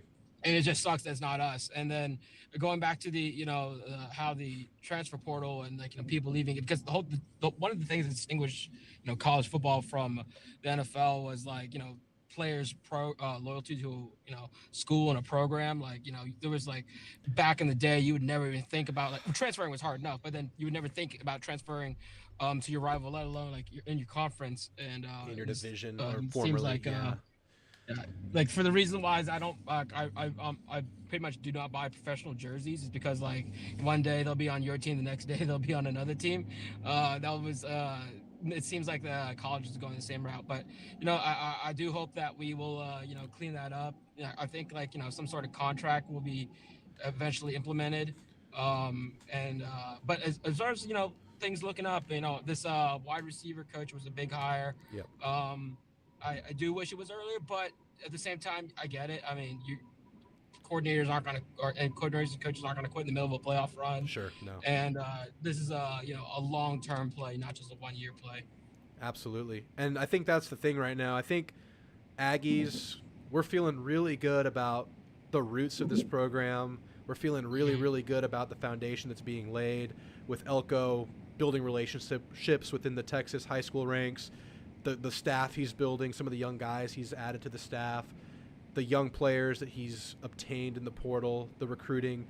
But next year is not feeling like what it could have felt like, at the beginning of 2023. And that part is the part that kind of sucks, and that's the part that's really kind of like on the, it could go either way right now. So that's the scary part. But like you, I'm really excited about the future and the groundwork that he's doing. I will say if we adjust our expectations accordingly, I think the way we should view next year is, don't expect a championship run or anything. If we make a playoff spot, that would be insane, incredible in the first year. But I think the real expectation should be like next year is an audition essentially, because like for all the good news that's come out, we don't know how this team's going to look. We don't know how the talent's going to accrue together, how it's going to be developed, and how the team will shape week after week. But what we can hope is that we do essentially we follow the Ole Miss blueprint where we do well enough with the talent given to us, and then we acquire more talent through recruiting and the transfer portal, and essentially you can have a playoff caliber team in 2 years rather than 3. I think that's the more realistic expectation. Exactly. Ole Miss kind of just, I don't want to say they just floated and survived, because they did excel. They did better than like what we did. They had some good years. They weren't in the running, their talent. But they maximized their talent. They did the best they could possibly do. And then all of a sudden they have this year where everyone's coming back. They scored big in the portal with a bunch of names. You have continuity in the coaching staff, and it all finally just came together. And it just took a few productive years. It didn't take, one grand master class, no grand 2022 class. It was just building it over time, and then all of a sudden you kept it together, and things, they just lined up. Yep. Yeah. I think Ole Miss and Mizzou as well. I think Ole Miss just took longer because they're in the SEC West. Mizzou just finally, I don't know how many, this is Drinkwitz's third year now? I believe it's his third year, yes. Yeah, that's I think that Drinkowitz is or fourth Missouri year, maybe. Yeah, I think that's we're obviously in a better position than Missouri was when they got Drinkowitz. But sure. I think if we look to those programs, then and keep the expectations according, we'll be all right. Yeah, it's kind of tough to do all that with Texas, I know. In the playoff. Like I think everyone was happy they lost, but at the same time, like don't beat your chest too proudly about it, because ultimately like they were in the playoff and we weren't. Yeah, that's a good point. Obviously, I mean, I wanted Texas to lose. They're an immediate rival. They're a recruiting rival. It's a bragging rights thing. Nothing against the players. It's really the fan base I was kind of, rooting against. But, we're glad they lost and whatever. But I think there's something to be said about the expectations you were mentioning, because for the last few years, it was A&M with these massive expectations. The 5-7 year when we were preseason ranked 6. Last year, I don't know what the expectations were. We fell short of whatever they were. Next year, you're not going to have those, and maybe that's a blessing in disguise. You have kind of an unknown situation like you were getting at, very much, under the radar for Texas A&M next year. That could be a benefit. Yeah. And I think you're right. We should look at it as a chance to get ahead, right? Ahead of schedule. You know, win 9 Yes. games next year in year 1 under Elko, you're probably feeling pretty good. Versus if it was year 7 under Jimbo, everything was coming together, you win 9 games, you would have felt bad. So we're kind of recalibrating now where we do feel good about the long-term trajectory more so than we did before. Yeah, like at this point, like you're right. That's a good point. I didn't think about that. Like this year, next year, and really even last year, we were expecting results. Last year was kind of excusable just because like the quarterback injuries and the freshmen all over the place. But this as year it played out, as it played out, it made sense. I still think you should have won 7 games that year instead of 5, but you know, just not being a contender that year made sense with the hand we were dealt. I think you should have beat South Carolina. I think you should have beat Auburn. Maybe you probably should have beaten App State. Should have beaten one of those 2. You should have beaten App State. So I still think 5 was unacceptable, but yeah, for sure. But a little bit of a pivot. I thought, a lot of people called me crazy. They thought I was just being biased, and there probably was some slight bias, but I called Washington beat Texas. And from a pure football and analytical point was that like Texas was so strong everywhere except the secondary, and that's the one position that can get you killed. If you're weak in the secondary, we found that on our own. We were literally good everywhere else, and it didn't matter because like ultimately like the secondary is where like the most chunk plays can be had, and it's like the 3-pointer in basketball. It's like it can be the great equalizer. It can just change a game no matter how good you're doing everywhere else. If you have a corner that's a weak link and a quarterback and a receiver that can exploit it, they just need a split second. And Penix can make many split seconds on his own, and their O-line's not bad. So, yeah, man. Oh, yeah. That's going to be an interesting game. Them versus Michigan. Michigan with the lockdown DBs and an amazing front seven. That defense is, man, they made Bama look like a lesser offense at times during that game. It was Jalen Milroe went back to looking like old Jalen Milroe, developed Jalen Milroe. I know, and I give that defense a ton of credit, man. That defense was spectacular. True. Yeah. That's going to be an interesting game, man. Who do you have in the championship? Man, I want to pull for Washington, but I think Michigan comes out on top by doing just enough. I think, especially if Dylan Johnson is hurt, the Washington running back, I think, honestly, he would have been the turnkey the player for Washington. The one that would like put him over the edge, right? Yeah, exactly. But it's if you're, I'm not, and maybe this, the second string running back is, some guy I haven't heard of and I don't know, and he's enough to, fill those shoes. But like the way Dylan Johnson ran the ball, it was the level of physicality and like he could just power through. That gave them like besides obviously the finesse passing that Penix is able to dot up, that was the nice the alternate weapon. Yeah, but, I know what you mean. Yeah, Michigan's defense is just so strong, and I feel like it's going to be like a game of where Michigan just can keep away and get one more score than Washington at the end of the day. Now, if it's a high scoring game, then. That's anybody's game, but just see like a lot more ways for Michigan to win than lose. I do too. And here's one point I wanted to make about that game that I forgot to make earlier.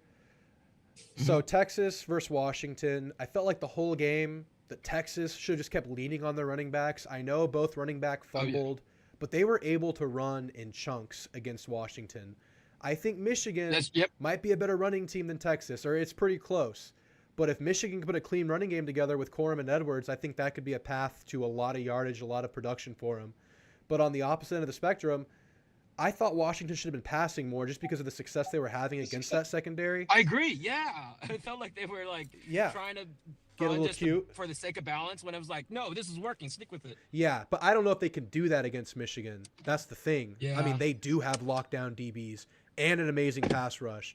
So I think, I'm leaning Michigan, but because I'm leaning Michigan, I think that sets up like an all-time potentially legendary performance by Penix if they pull it out. And it would have to be just a masterclass from him because he was getting pressure. The O-line didn't cleanly block Texas every single time. Penix was just really good at sensing it. He was a magician out there. Magician. Almost Joe Burrow-esque. That's the exact comparison that I made. That's what came to mind, right? That's the only comparison that came to mind was Joe Burrow 2019. It was that good. I think it's like I know maybe Florida State should have been in there. Some people say Georgia had an argument, maybe, sure.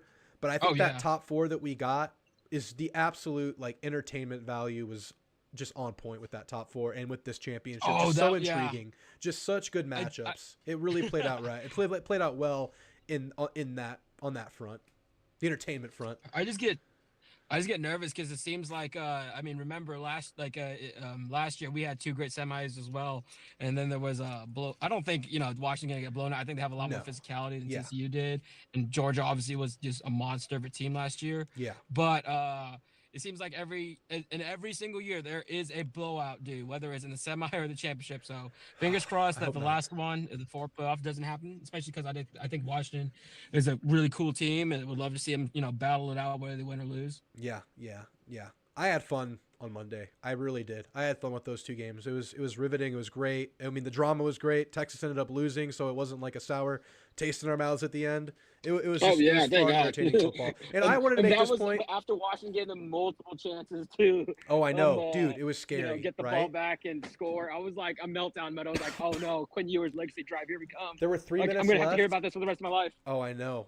You would have heard about it forever. And there were 3 minutes left, and people were already congratulating Washington on Twitter, and I was like, guys, chill out. Guys, shut up. I know. And, I wanted to make this point. Look, obviously I was rooting against Texas, but I'm not going to be vocally, dogging on them for losing the game. They had a good season. They made it. They did their thing. I'm not going to be like that sour guy that just gets, that just is all negative Texas. I think I'll be more negative Texas when A&M's actually winning. I need A&M to be my priority. I need A&M to win before I'm dogging on Texas. Noble, it looks like you got disconnected. I'm going to give you a couple seconds.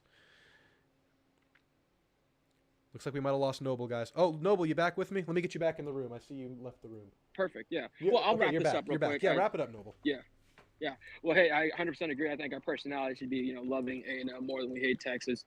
At the end of the day, obviously, part of that is, rooting against a rival. But, no, I 100% agree with you. And, I think, the rivalry replayed will be actually, what gets us there. And then, I just want to see that game. Yep. Yeah. Hopefully, they got in the playoffs before us, but hopefully we get that ring before them in this in this new playoff era. Yeah, absolutely. Well, all right, Noble, if that's it, I'm going to let you go for the night, man. That's good stuff. I appreciate the call. Hey, you too. I'll check in next week. All righty, Noble. You have a good night. That was Noble. Always good to hear from him. Friend of the show. All right, we got 2 billion in the chat who's on a roll. He says Notre Dame 16, Ags 41, TU 0, Ags 12, LSU 3, Ags 51. LSU is in a make or break situation in the Brian Kelly era right now. They lose everything that made them great this year. That was a bunch of, I think they lose 2 or 3 O-linemen. Obviously, Jaden Daniels. They lose their 2 leading receivers. I think they keep Lacey. And their defense was really bad this year, and they're rebuilding it from the ground up next year. They still play an SEC schedule. They play USC. I think they play USC and UCLA or something like that. Tough schedule. Man, it's gonna be tough for them to win 9 games next year. LSU's in a weird place. I'm glad get them at home next year. Hopefully we can get some revenge. We're also in a transition, so we'll see. All right. The Ole Miss loss cost Jimbo his job. I think that was the last straw. Do you feel comfortable with Bond kicking on any part of the field other than extra points? No, but he had a good. Did he make all of his kicks in the playoff? I mean, in the bowl game? I don't remember. Most of that game escapes me. No, I don't feel comfortable with Bond. We also got a transfer portal commit, like a grad transfer commit at receiver in the portal. So that was nice to see. I don't feel comfortable with Bond. All right, let's get to the next caller. Lash, you're on with Drew. Happy New Year, Lash. What's on your mind tonight, my friend? Lash, you with me? Hello, Lash. You're not muted. All right, I think we're going to put Lash back in the waiting room.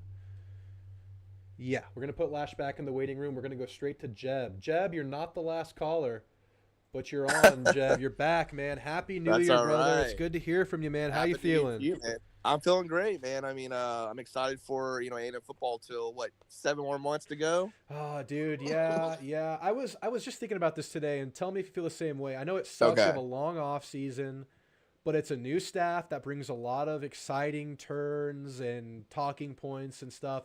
There's going to be a lot to consume throughout this offseason, and I'm honestly kind of ready for the roller coaster to die down a little bit just so we can get back up and get our hopes up again, just to be disappointed again for next season. I'm just kidding. I'm just kidding about that part. I'm ready for some calm. I'm ready just to talk and watch things play out for a while. Once we get to around the 2 months out portion, that's where I'm going to get real antsy. Yeah, I'm ready for the spring game too. I mean, I'm hoping they still have spring games that we can go to in April. Yeah, man, I'm hoping to. I was thinking about this spring game, like if anybody wanted to do like a meet and greet, since it's free, we could all sit together and have like maybe a get together for the spring game. I've been going like every year for the last like 3 or 4 years. Me too, dude. I love the spring game. I love an excuse to get out there. It's a free, easy way to go to the stadium. The stadium's beautiful, man. And then College Station, always a fun time, like once or twice a year. Always a good time. Yeah. So guys in the chat, if y'all are interested, I'm thinking about doing a get together for the spring game. I need to see when the dates line up, make sure I can go. But I'm thinking about doing that since it's free and we can just pick where we sit. Last spring game did kind of suck because the end zone was under construction and they tucked us into the tiny section. I sat like in the sun because everyone sat in the shade. Me too. I was in like the corner in the sun. I moved after halftime because half the people. And I don't know if you watch if you like comedians. I went to go see Bill Burr over there at the Reed Arena beforehand. Oh, not really? I didn't know he was there. Friday night, and dude, by the time spring game, dude, I was exhausted. I left early. I left early. I was over it, man. I bet you have a few drinks at the comedy shows. That's how those shows. And go. I sat in the sun, and I'm like, dude, it's draining me. I'm ready to go. But yeah. Good to be back. Yeah, I'm excited, man. I think this team next year. Listen, I tell people all the time, and people are sad about the transfers, and it's like, dude, we just lost like 12, 13 games with this roster in the last 2 years. I'm excited for the new players to come in. I am too, and I was ready to see. I know we sucked the last 2 years. Let's just be real. We weren't as good as we hoped we would be. I was ready to see those guys come back, but now in hindsight, to see how many were quick to go, I'm ready to see this thing be rebuilt. I'm excited for new guys. I'm excited for guys who remained on the team. I'm excited to see those guys take bigger roles on the team and see what they can do. I mean, this D-line, the guys that are stepping up, the staff that's coming together. The staff looks good. I truly believe that we're going to be a better coach team this year. And that shows this is the definition of we had such a stacked talent team. We got tired of saying we're so much more talented than everybody else. It doesn't matter. It doesn't matter if you don't have coaching, dude. It doesn't. And that proves. And this is the least, they're very talented, but on paper, this championship matchup this year is the least talented championship matchup of the entire playoff era between the two teams. So I think maybe, and this is just something I was thinking about, and you tell me what you think. Maybe it's more about the guys you get, the between the ears quality, the long-term trajectory of players, keeping your team together and developing a team that has a togetherness and a toughness about them, more so than just stacking talent. Even though the great teams like Georgia and Bama, they can do both. But for these other teams and teams that are trying to make it, it might be about, like you said, building experience and just building your team over time. Yeah, I like grabbing these guys from lesser schools who are underrated, who can play at a Power 5 level. Absolutely. Hungry guys. I love it, man. And the bowl game, dude, I know we lost. Listen, I'm not one about moral victories, especially at our age. But, dude, I'm proud of the guys, man. They fought, dude. Sure. They fought. We saw so many random players on defense. I know, dude. So many random players. I'm like, and, dude, I know, like, Ollie Gordon had, like, over 100 yards. But our run defense was actually pretty stout for the most part. Yeah, dude. I mean, the whole D-line was gone. Our starting D-line was totally gone, right? I saw number 90 out there. I don't even know who that is. Exactly. Number 41 at corner, like, who is that guy? So that guy was a walk-on who played the spring. He had a good spring game. But I was like, we have a walk. It was funny. So speaking of that game, I was reading some comments, on the video like I do sometimes just to get a little laugh for outside fans. This one guy was like, I don't know why everyone thinks we're playing a bunch of walk-ons. This is an SEC defense. And I'm like, literally playing walk-ons. Motherfucker, like, do you really, like, this is all like second, third stringer, like redshirt freshman. And the funny part is about that bowl game is, I was like, dude, could you imagine if we did have our starters? Oh my God. We would have I'm saying this with confidence. We would have beat them by 2 or 3 touchdowns. I totally agree. We were right there in the game with the walk-ons and who the hell is that guy? We had a true freshman quarterback throw for like 400 yards on your defense. Dude, Marcel Reed looked good.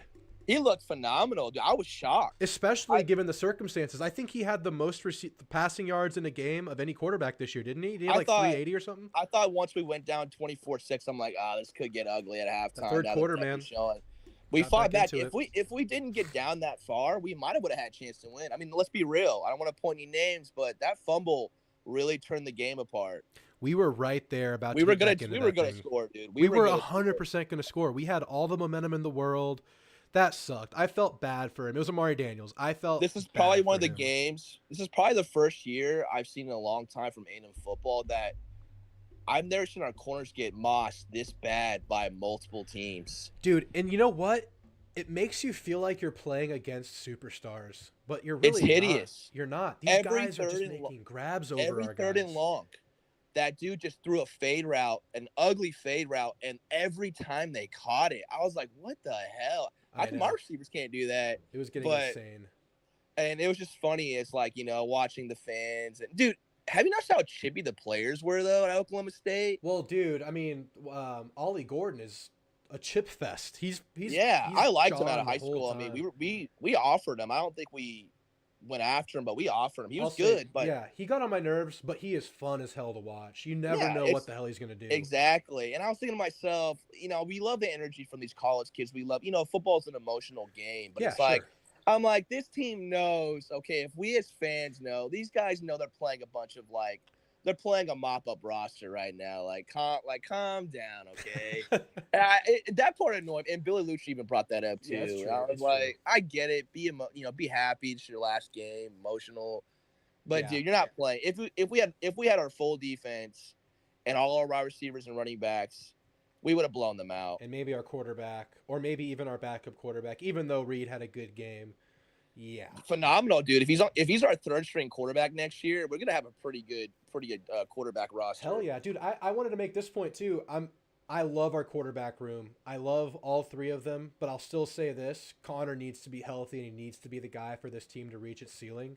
But I am confident in these other guys to give us a chance. He was there at the game, and he was walking around just fine. I know he was back out of the boot finally. I just worry about the long term of a foot injury. I hope it's okay.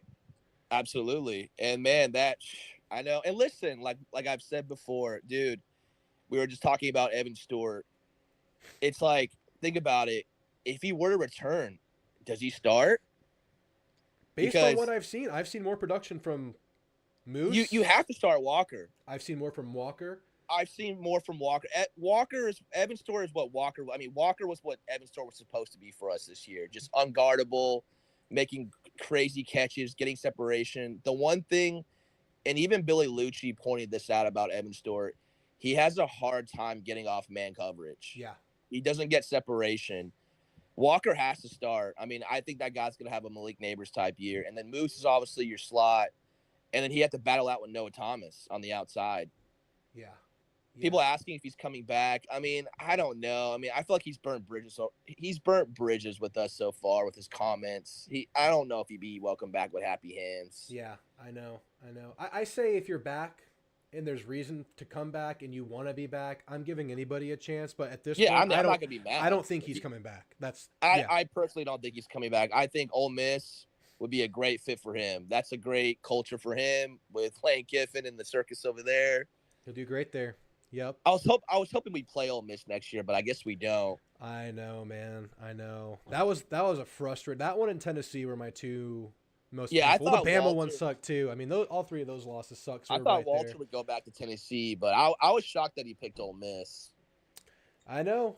They have the pitch, man. They could be really freaking good next year, and if he wants to be they very well could. They very well could. And these playoff games, man. I mean, sheesh, man. I don't know about you, but I don't know. How did Bama win 12 games? Honestly, it's a Nick Saban masterclass because that is probably the worst team by personnel that he's had. Yeah, it's funny because I read like a tweet the other day, and they said this Alabama team is supposed to be like the most talented ever, and I'm like, there's no way. Well, returning production-wise, they weren't. They didn't have the weapons that they're used to stringing together going into this year. Their O-line got dominated the entire game. They gave up 5 sacks? Yeah. But it wasn't just Michigan; it was Texas, yeah, A&M. They all had A&M like got 5 sacks. The O-line underperformed this year. That was supposed to be their one great piece this year, where they had the talent, the experience. They've It always just- had a good O-line with It just Saban. didn't Always. come together. But going into the year, they had a question mark at quarterback. They didn't have the Yeah, explosive Milroe looked playmakers like they his had old before. self. The defense was good enough, but the offense wasn't. And Yeah, I still think A&M's front was better than Alabama's front this year, and it for showed. sure, they They just still had had a a good good DB. defense. They had They had a great like, secondary. dwarf They the had hours. Yeah, no dominant tight end. Jace McClellan at running back, just not as good. He's good, but he's not like not what they're used to. special. Yeah, Their receiving core they couldn't like go deep on those against Michigan, man. They Michigan shut has them some down, good man. DBs. Yeah, absolutely. And I think what they did was they just beat A&M and they just rode that moment. How did they beat Georgia? That's crazy, right? That's their kryptonite, I guess. Georgia, they just can't beat Bama. Them and Ole Miss, they can't beat Bama, I guess. Yeah, I don't know. That's crazy. But I think And it's a feather in the cap of Nick Saban. I think to get this team this far. I think they could have lost a bunch Absolutely, of that's times all this year. coaching. I said after that game, that was all Nick Saban. That last play call was hideous, dude. Oh, what was it? Was it like it wasn't even really like a draw. He just grabbed the ball and sprinted. Yeah, I thought maybe it was like a low snap and he just kind of took it and like ran with it. But Did they if you explain watch what it happened again, there? What was supposed to happen there? I think like a read option play. Yeah, I think it was messed up. it was just like, dude, you haven't been able to run the football on them like literally all. Well, it looked like Alabama had momentum in the fourth quarter. It looked like they're about to run away with it, and then for some happen, they just Michigan made a good play and after 2 timeouts, they had 2 timeouts to think about their play call, to strategize, and that's what I came out of know. that play. That had to have been the worst play call by Saban I've seen in a while. But isn't it crazy that both games came down to the very last play? Yeah, Like I mean, in the red zone, pretty much. I don't know if the Texas one was in the red absolutely. zone, but it was like right we there said threatening. before, we can't pick on Texas too much. They got to the No. playoffs. Yeah. We killed it in the playoffs. But I will say, like A&M's been unlucky football team this whole year. Texas has been an extremely lucky football team this year. And my dad used to always say, luck is a part of football. It absolutely is. They should have not have had that much time left. Washington, I don't know what they did, but Washington got very conservative in the fourth quarter. They got very cute, They did get running cute. those trick plays. The last drive, of course, they ran their running back, and of course he gets hurt. And so That it was the stopped thing. clock. That was the thing right there. They got a free timeout from the injury. That's where the I luck see. came I in. thought it was. So if you get hurt, back in the day they used to stop the clock, but now it's like it's a 10-second runoff unless that opponent has a timeout. But I don't know if it's different. It must be the defense. If the defense gets hurt, I don't Yeah, know. because they're gonna run the clock. Because they're like, we're gonna run the clock when the ball snaps. So they pretty much Yeah. got an extra timeout. And not only that, the guy runs into the freaking return man. So it's like, I didn't know that was a 15-yard penalty. I thought it was a 5-yard penalty. Yeah, and it was 15. And then also, Washington had a ton of momentum in the first half, and didn't they muff a punt?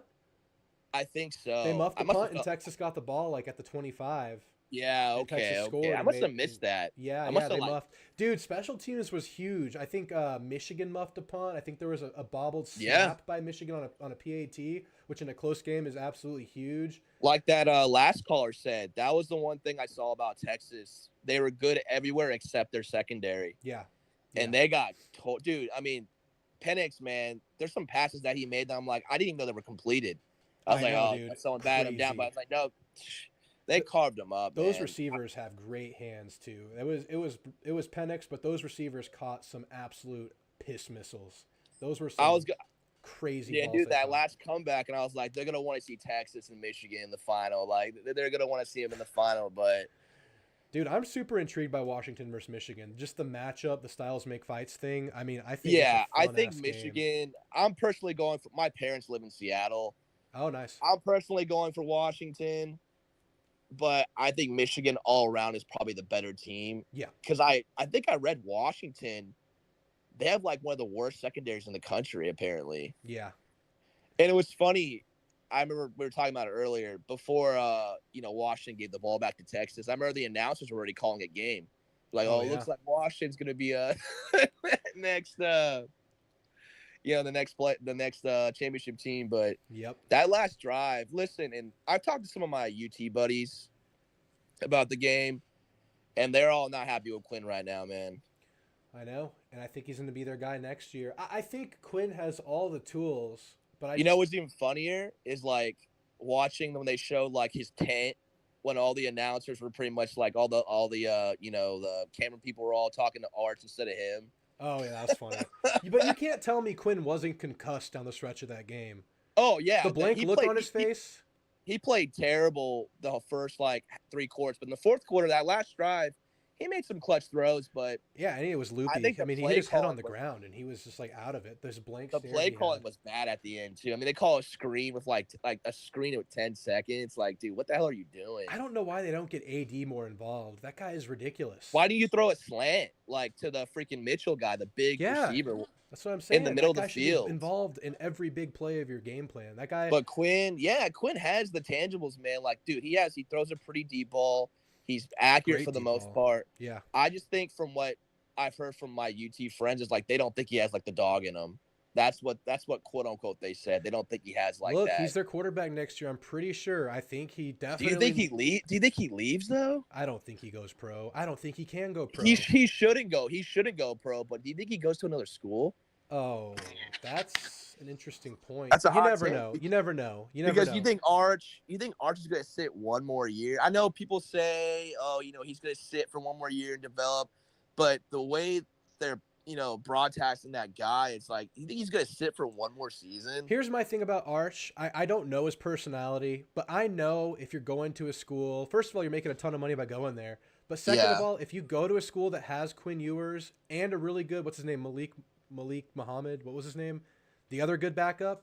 I think you expect to have to wait your turn. Yeah, I don't think he transfers. Right? I don't think Arch is going anywhere. No, Arch is not going to transfer. I'm thinking like Ewers. No, yeah, it's possible. I personally think Ewers is back at Texas next year, but I wouldn't be surprised if he did. Just to go be the main guy without that shadow of Arch next to you. I get that, but it's like, yeah, exactly. And UTA, they're gonna be playing a better conference next year, man. This was their big chance to win it all because listen, Texas, they were a good team this year. We applaud them. They won 12 games. But after that Bama win, they had a cakewalk. I'm sorry. They did. It's going to change next year. They get some fun home games. I'll give them that. They're going to have a better home They had that this year too. All their hard games were all at home. But they're Big 12 games though. You actually get Georgia, and who else goes over there? They play Michigan next year, who could be the champs. Michigan. Georgia. They play us in Aggie Land. That's not going to be Florida easy. at home, which is an easy game. They play us in Florida Aggie could be Land. bad. Yeah, it's going to change a lot for them. They need, I think for Texas, their best bet for next year. They need a lot of players to come back, but I think they're losing their receiver core. Yeah, Worthy's going to be gone. He declared for the draft. Whittington's out of eligibility. Mitchell hasn't declared yet. We'll see with him. I think he will. That tight end for UT is that tight end's really good. He's probably going to declare. Yeah. They won't have Devondre Sweat. That's like the big piece on our defense. He's going to be gone. Yep. That linebacker for them is really good. He's going to be gone. Yeah. Their best corner this year was their freshman. So they're going to be, they're going to be a talented group. No doubt. Yeah. They are bringing in Matthew Golden, who I really liked, the Houston receiver. Yeah. Mm-hmm. He's really good. So that sucks that they got him. I think they'll be good next year, but I think this was their window this year. I think they had a cakewalk, man. Chance. I mean, they had a cakewalk of they played and they weren't even undefeated. They didn't even get through it unscathed. Their 3 hardest games: Washington, Oklahoma, and Alabama. They're 1-3 against. Yeah. They played. I know they were well-rounded. I thought they were really good. I just didn't think they were spectacular in any they were almost blowing games. If you watch some of their games, they get up by like 3 or 4 scores, and you turn the channel and you come back, the game's like tied. But I will say, if they somehow get guys back next year, they could be that team. I just don't think they have guys. They have a good chance. I just don't think those guys that they need to come back, like that receiver core, I don't think they're all coming back. So I think that's going to be hard to replace. All right, let's change the subject from them. Okay, yeah, we talked about them way too much. We talked about them enough. How do you feel about the staff coming together? How do you feel about this big recruiting weekend coming up? How do you feel about what's his name, Nick Scorton? How do you feel about all that stuff going on right now? That's a dude. Whew, I love that we're getting him because we need a starting caliber pass rush. The crazy thing about him, he's like a Clemens. He's huge, but he's a pass rusher. He's an edge rusher, but he's giant. Better. Yeah. If you're that big, because we need size. I mean, and the only thing that worries me a little bit, I know we touched on it, defensive tackle in terms of experienced guys. We need a couple guys. We need We need a nose guard because Rakes is gone. You have Samu, who's a Is young Rakes player. gone? Oh, Yeah, he's Rakes is gone. No, I'm sorry. Is Regis gone? No, he's coming back. Okay. Regis is kind of like your tweener guy, but to me he's a nose guard. He's your run stuffing. You need a starting caliber nose guard. Yeah. Because you don't want to go small. I don't think they'll go small. I think they're going to move Shamar Turner inside. They're going to start Stewart's. If we get that Purdue defensive end, he's going to probably plug and be your starting guy. Linebacker, there's a lot of bodies. There's just not a lot of production. Yeah. I think they got a couple linebackers visiting, I think, this weekend. So yeah, I have high hopes for someone to become that guy, kind of like how it was York's here this year. It's going to be one of those guys, I think, that ends up making a name for themselves in camp and in spring. I think spring's going to tell us a lot about that linebacker group. They got Alex Howard from Youngstown State. I know it's a small school, but he looked pretty good. Yeah. He could potentially be a starter. If you get the Florida linebacker, he could start. I think we're going after that Arkansas linebacker who's pretty good too. Yep. He could come in. Denver Harris back in town, man. I know, dude. I would take it, man. Look. Hell yeah, we can't be picky right now. No, we cannot be picky at that position. And I was saying earlier, at that position we can't be picky. And if Denver chooses to come back, I think things will be different because his career is on the line right now. I don't know what happened at LSU.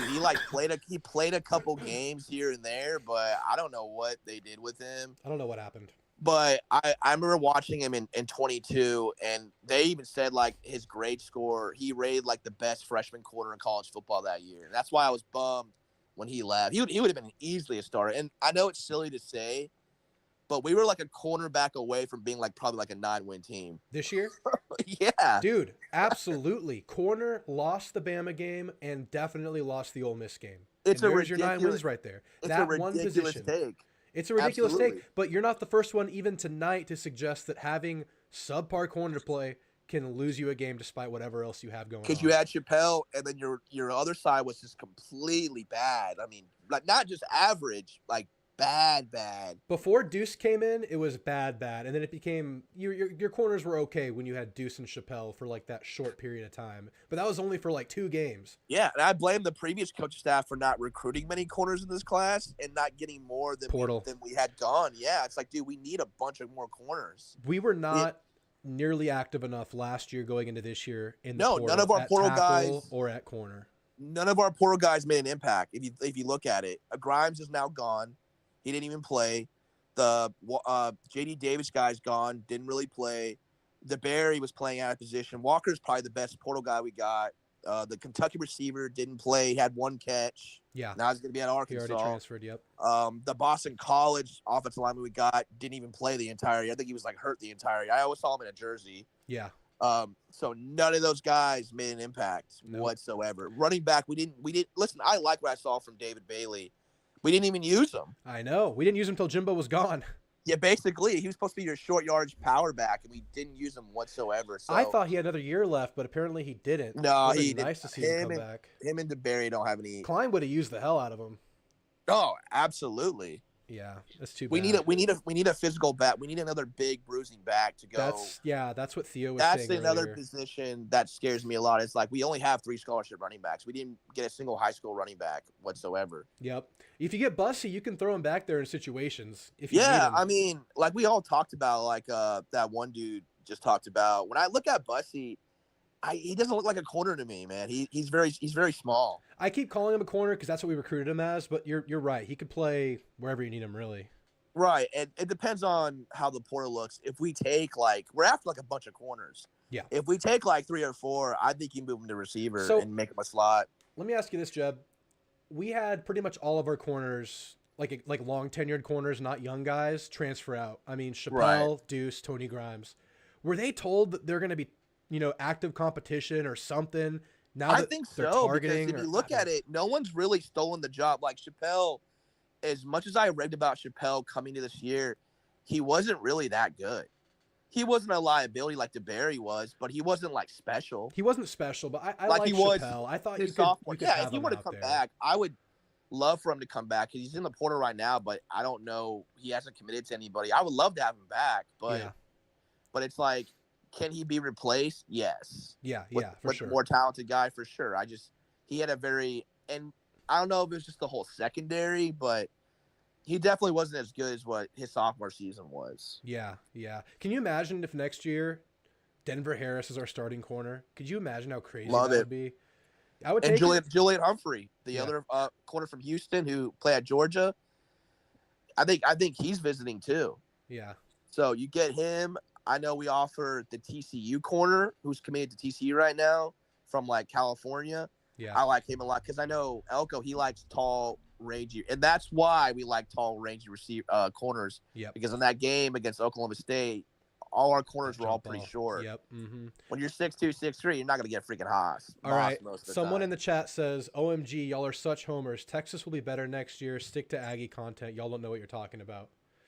Listen, as much as I love A&M, I do pay attention to Texas a lot too because they're a recruiting rival. Yeah. So listen, I used to watch them back in the day. I watched them when they had Chris Sims, when they had Cedric Benson, Derek Johnson, that linebacker. I watched them back in the day. Yeah. Yeah.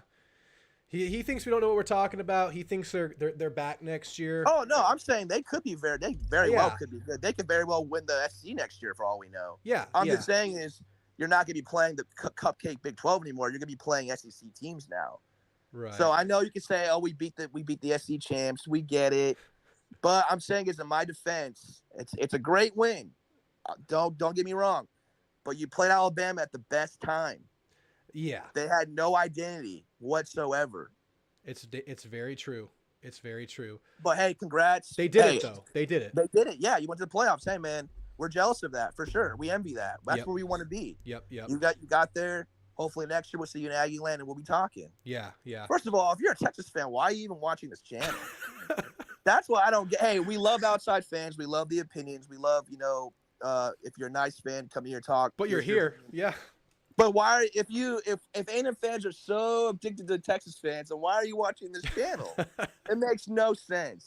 Listen, I watch other channels too, but I don't watch them religiously every single week. And I don't go on to a Texas channel and talk trash. Well, y'all know what you're talking about. I don't go on their live shows. I just watch some of their videos because I like what they have to say. But I'm not watching their live streams or calling in.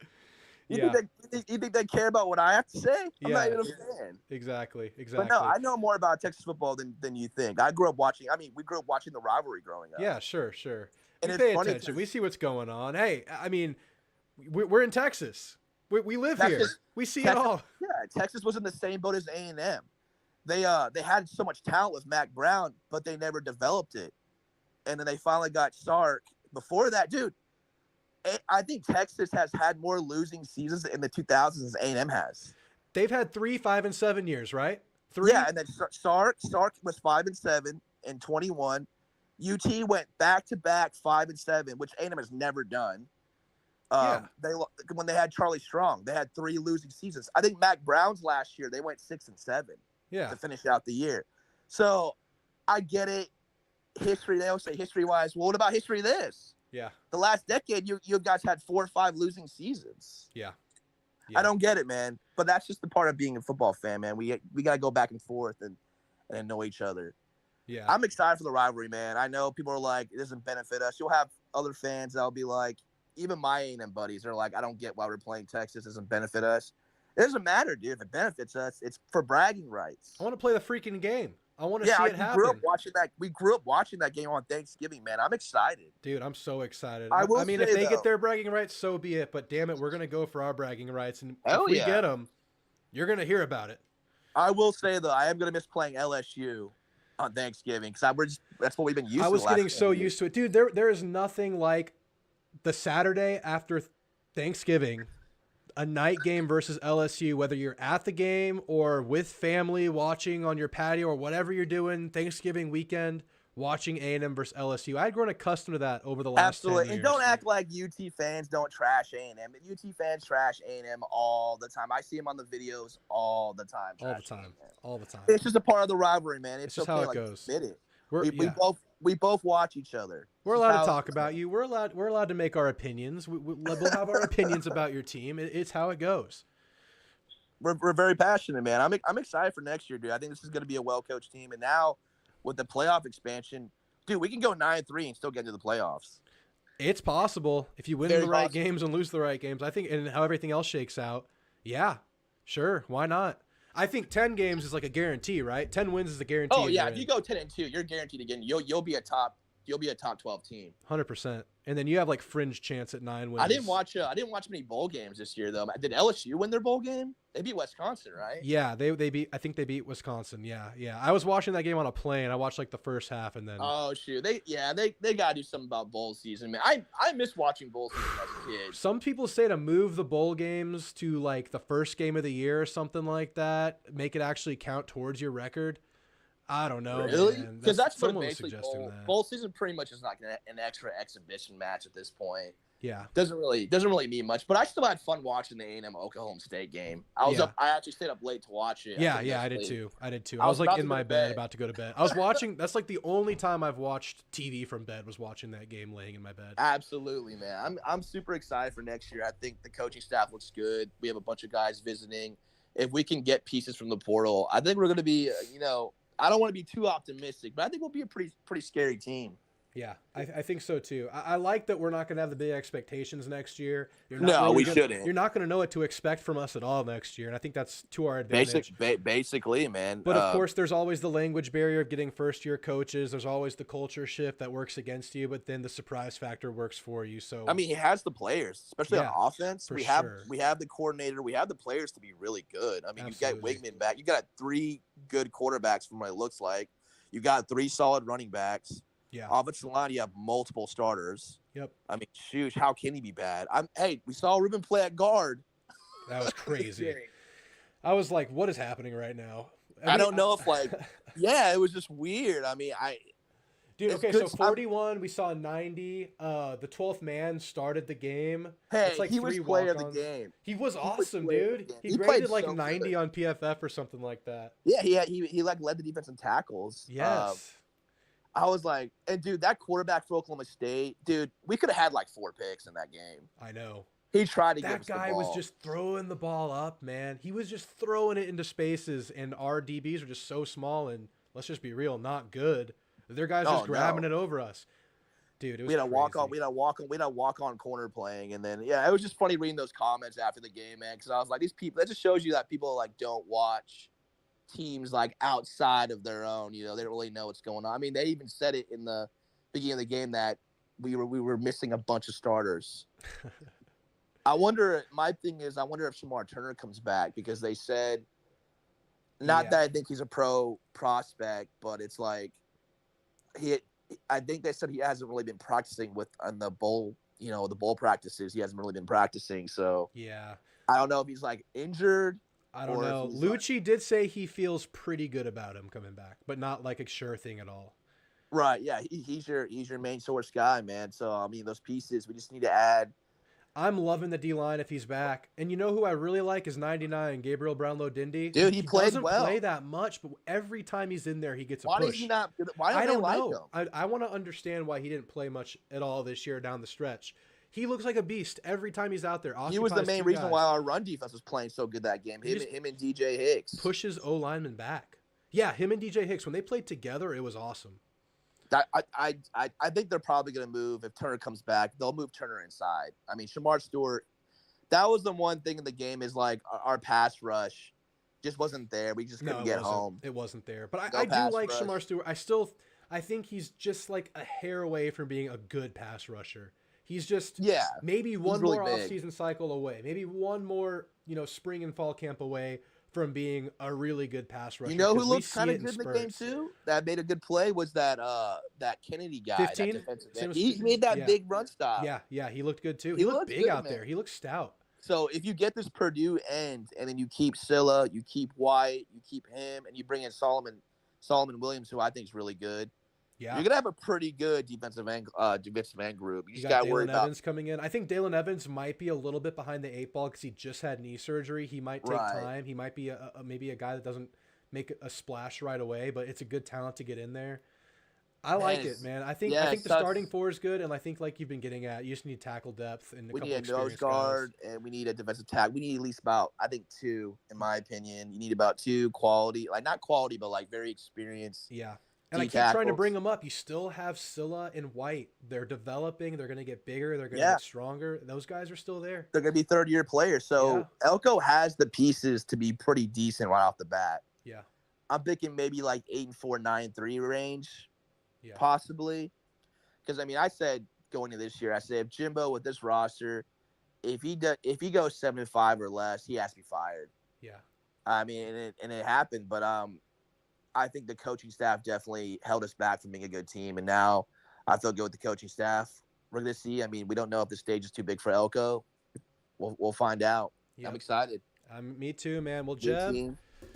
it's good talking to you, man. I'll hear from you soon. Some good stuff ahead. I think we're going to get some good news out of the visits this weekend. Hopefully. I'm ready for that. What's the money sign with the lock? Yeah, exactly. We need that money sign. All right, Jeb, you have a good night. All right, man. Good night, dude. Later. All right, that was Jeb. Good to have Jeb back. All right, let's catch up with the chat one more time. We're getting to Lash. He'll be the last caller tonight. So we had Anthony go in and call us homers, and then Sauron's Wrath, Suzerain, Aggie Man, Borakua all just came in and laughed at him. Welcome to the channel, Longhorn. Good to have you here. Come on, Drew, stick to Aggie content. What's wrong with you? I need to stay in my damn lane. Tuck Fexus, well said, simple. LSU versus A&M is the standard. It's become my standard. I've gotten used to it, that's for sure. Man, we're going to have a whole late offseason cycle of looking forward to that Notre Dame game, Sauron's Wrath. That game is going to be circled, and it's going to be really cool to have that big game to be the game that we get like the test drive with Elko's team versus Notre Dame in Kyle Field. The last 2 months of this offseason cycle are going to feel like an eternity, but we're going to be looking forward to that game so much. College game day, hopefully.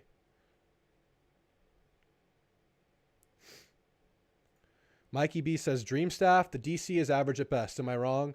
Well, let's just be real. We won't know if it's a dream staff until we see the results on the field. But we feel good about everybody that he's hired. I mentioned earlier in the show, Mickey, that D coordinator, not the splashiest name for sure, but what he's done is definitely in alignment with what Elko wants to do. He's flexible. He'll do what he needs to do with the personnel he has here. It's going to be Elko's defense that he's running, and he's the perfect guy to run what Elko wants to do. So I think he's probably the least well-known, just like what Sauron just said, the most unknown guy that we got, but he is in total alignment with Elko. Position coaches are absolutely, I think, all elite hires. They all have crazy good recruiting pedigree. Most of them have really good experience at major programs. I think it's a really good staff. Dream staff is just what I'm calling it right now, but we really won't know, obviously, until we see the production.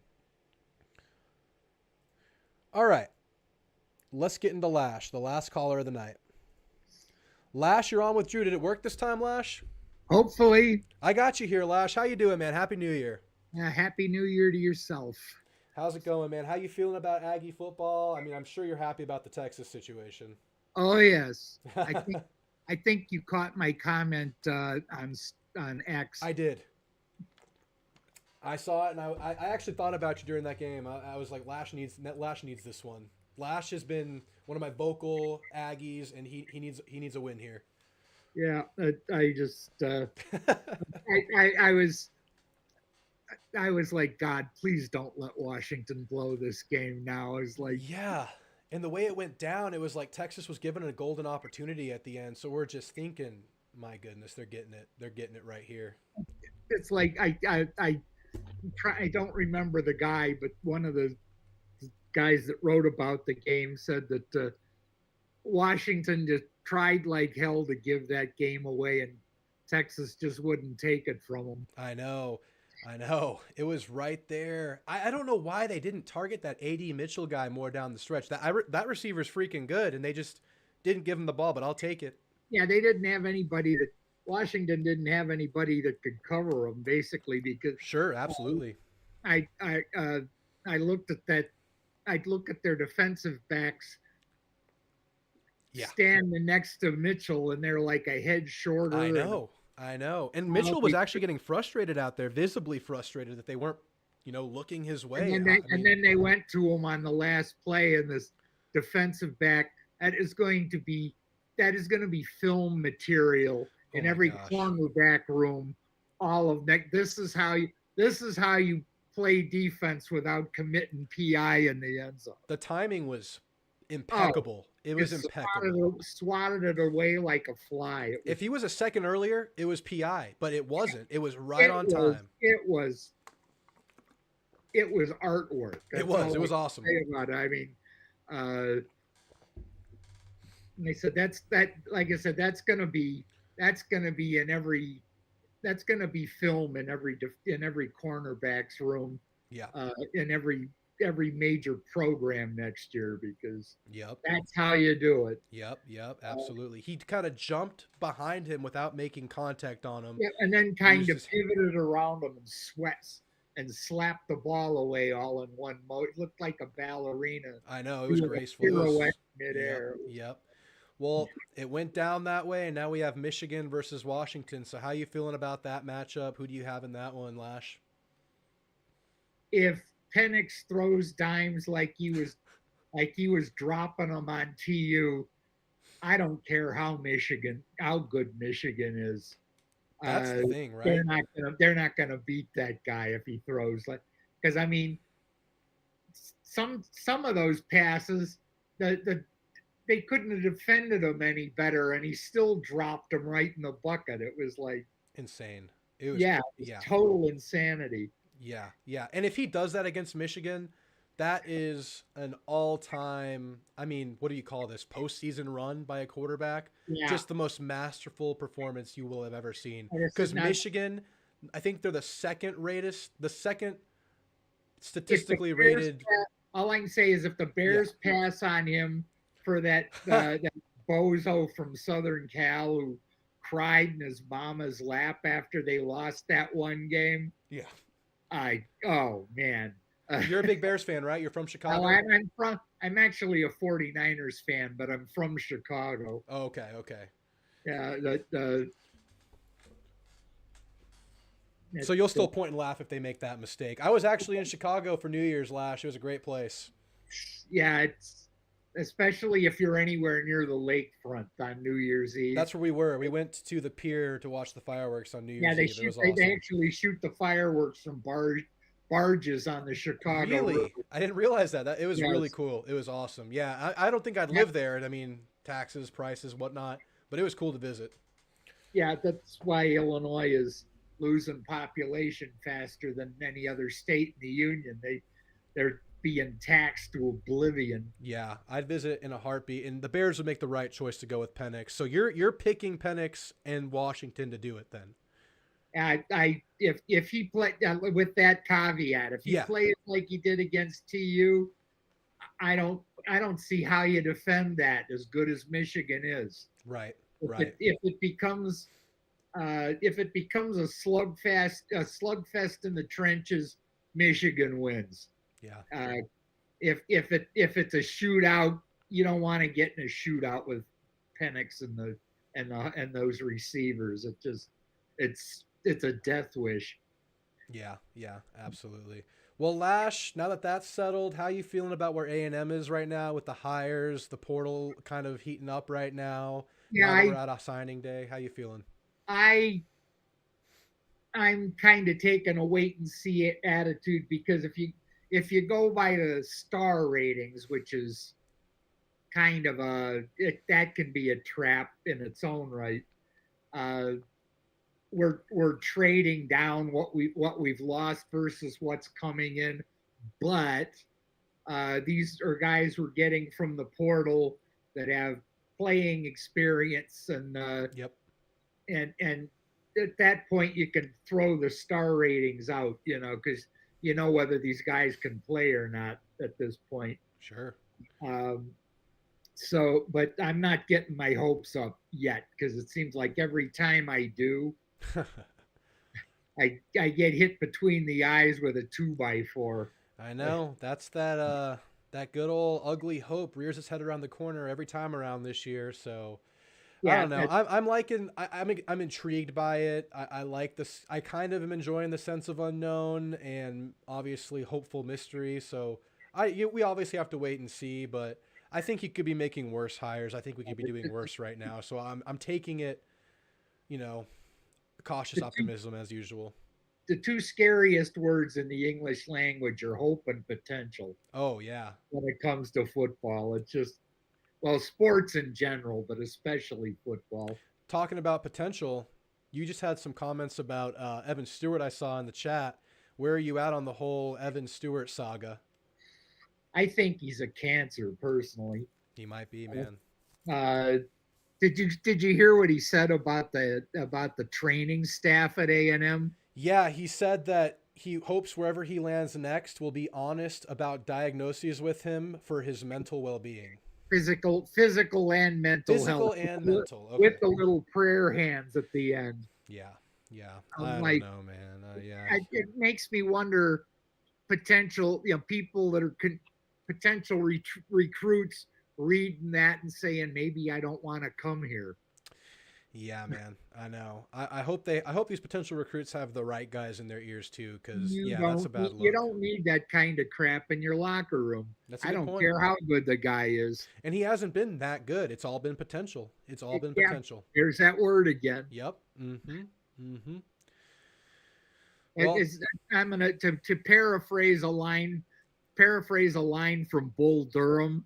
It's got $1 million talent and a 5-cent head. There you go. Yep. Look, I could take some of the shenanigans if you're actually bought into the program, if you're actually out there giving blood, sweat, and tears, and you're performing. But when you're not, and then you're still going to slander the team or slander the medical staff, no, that's an awful look. Yeah, we don't need it. Yeah. I don't think he comes back. I mean, I think it's done. I think it's been done since before the season ended. Yeah. When I heard that he basically that he was cleared to play the LSU game and chose not to, that told me everything I needed to know about the guy. Yeah, I still had some hope, that other dreaded word, at that time, but now that everything has kind of come forward, yeah, it's a bad look. What else is on your mind, Lash, besides good old Evan Stewart? Oh, yeah, and one more thing about Evan Stewart. Apparently, Tennessee they were looking at him. Apparently, they've decided to take a pass on him. I heard. So, yeah, interesting. Karma, Yeah, I think it's Ole Miss, like Jeb was saying. I think it makes a lot of sense. And I was watching the TU game, ESPN had two telecasts on. They had the regular one with the guys up in the booth, and then they had something called the field pass. Yeah. I don't know if you caught any of Wasn't that. it like Colt McCoy, Sam Ocho, and Cole Kubelik? Yeah, Cole Kubelik. Yeah, Kubelik, Colt McCoy, and what's that guy that works for ESPN? Ocho, yeah. And then some guy from Washington that I can't, whose name escapes me. Yeah. But I was getting a kick out of watching those guys in burnt orange suffer. Yes, you were. That there was one point I think Cole Kubelik called Bevo a cow. Oh no. And Colt McCoy says, "You're disrespecting our mascot. That's no cow." And I wish I had been standing there. the old Aggie animal science major would have given him an education. Yeah. Because Bevo's a steer, right? You know what a steer is? Yeah, we got to get Lash on the field pass next time Colt McCoy's out there. Snip. Yeah, exactly. Yeah, he's bellowing an octave higher than a bull would. Right. Yeah, I would have. Yeah, he's a steer. You want me to tell everybody what a steer is? I think you made it clear, but go ahead and tell them. A steer is a castrated male bovine. Yep. No cojones, folks. Yeah. If you know what calf fries are. Oh my gosh. Let's get Lash on the field pass, man. We need Lash and Colt McCoy and Sam Ocho to share a booth together and just see what happens. Let's just see what happens out there. I think Lash might not bite his tongue. Yeah, I would. One of two things would happen: either they would be hanging their heads in shame, or I'd get the crap beat out of me. Either way, it would be worth it. Something would happen. It would be worth it. I would pay for the 5 minutes that would last. I would pay Yeah, to watch the 5 minutes of that especially existence. when I started singing my parody of Texas Fight. Oh my goodness. They would. It would be Yeah, great entertainment. my version is Texas Bite, and There you go. and I'd also show them my Hook'em voodoo doll Oh my with the hat pins sticking out of it. Oh man, you must have been using it during Oh this yes. game. Yeah, doing some good And I old said, "You voodoo. want to see my pin cushion, guys? This is what I think of your mascot, And Oh my gosh. yeah, I'm vicious when it comes to that rivalry. It just I love it. I love it. That's the beauty of the sport, man. That's the beauty of the sport.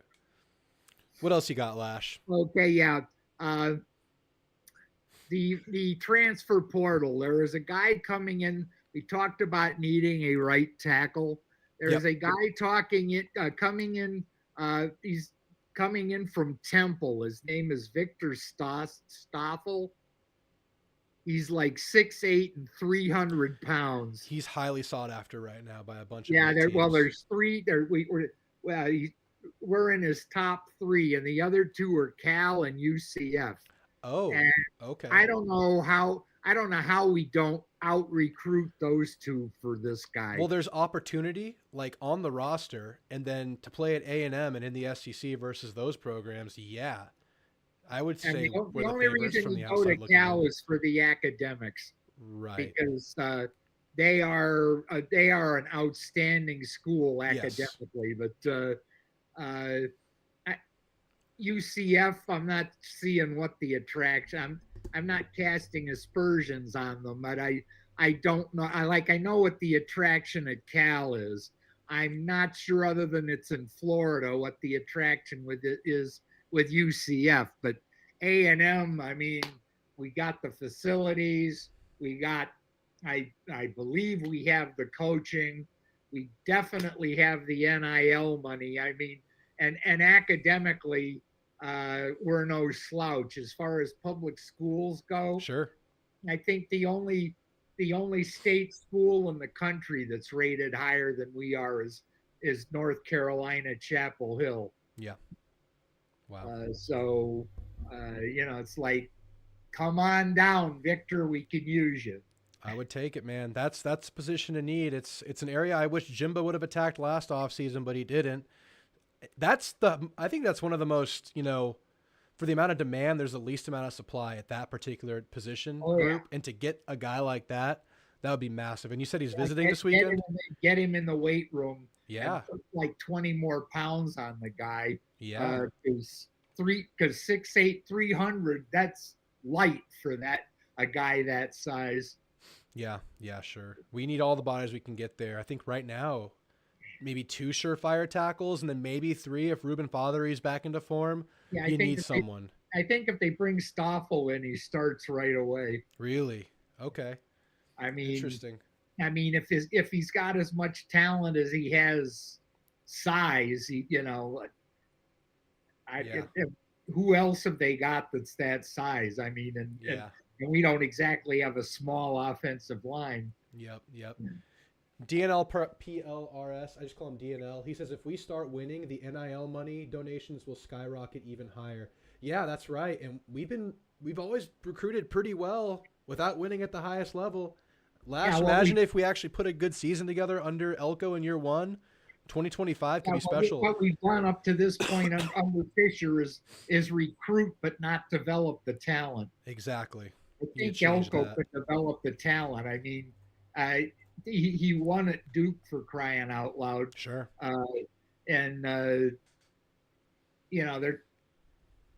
He left a good foundation for the guy that followed him, so they could be good for a while. Yep, and based on some of the guys that Elko's grabbed, some of the portal guys, I think he realizes that it's really about development. He's not really targeted some of the huge names that have come into the portal. It's really been some of these guys that are looking for that next level of football. Yeah, some of these guys are too much in love with themselves to, Yeah. the old adage, there's no I in team. Yeah, sure. Speaking of that, how would you feel about Denver Harris coming back? Better than I would about Evan Stewart staying. Yeah, Because, I mean, me too. Denver, I don't think he was bought in when he was here. No. And if he came back, hopefully he would be. But at least he didn't badmouth the program to anybody that was Sure. listening. Good point. Just did some bonehead stuff and just wasn't totally bought in.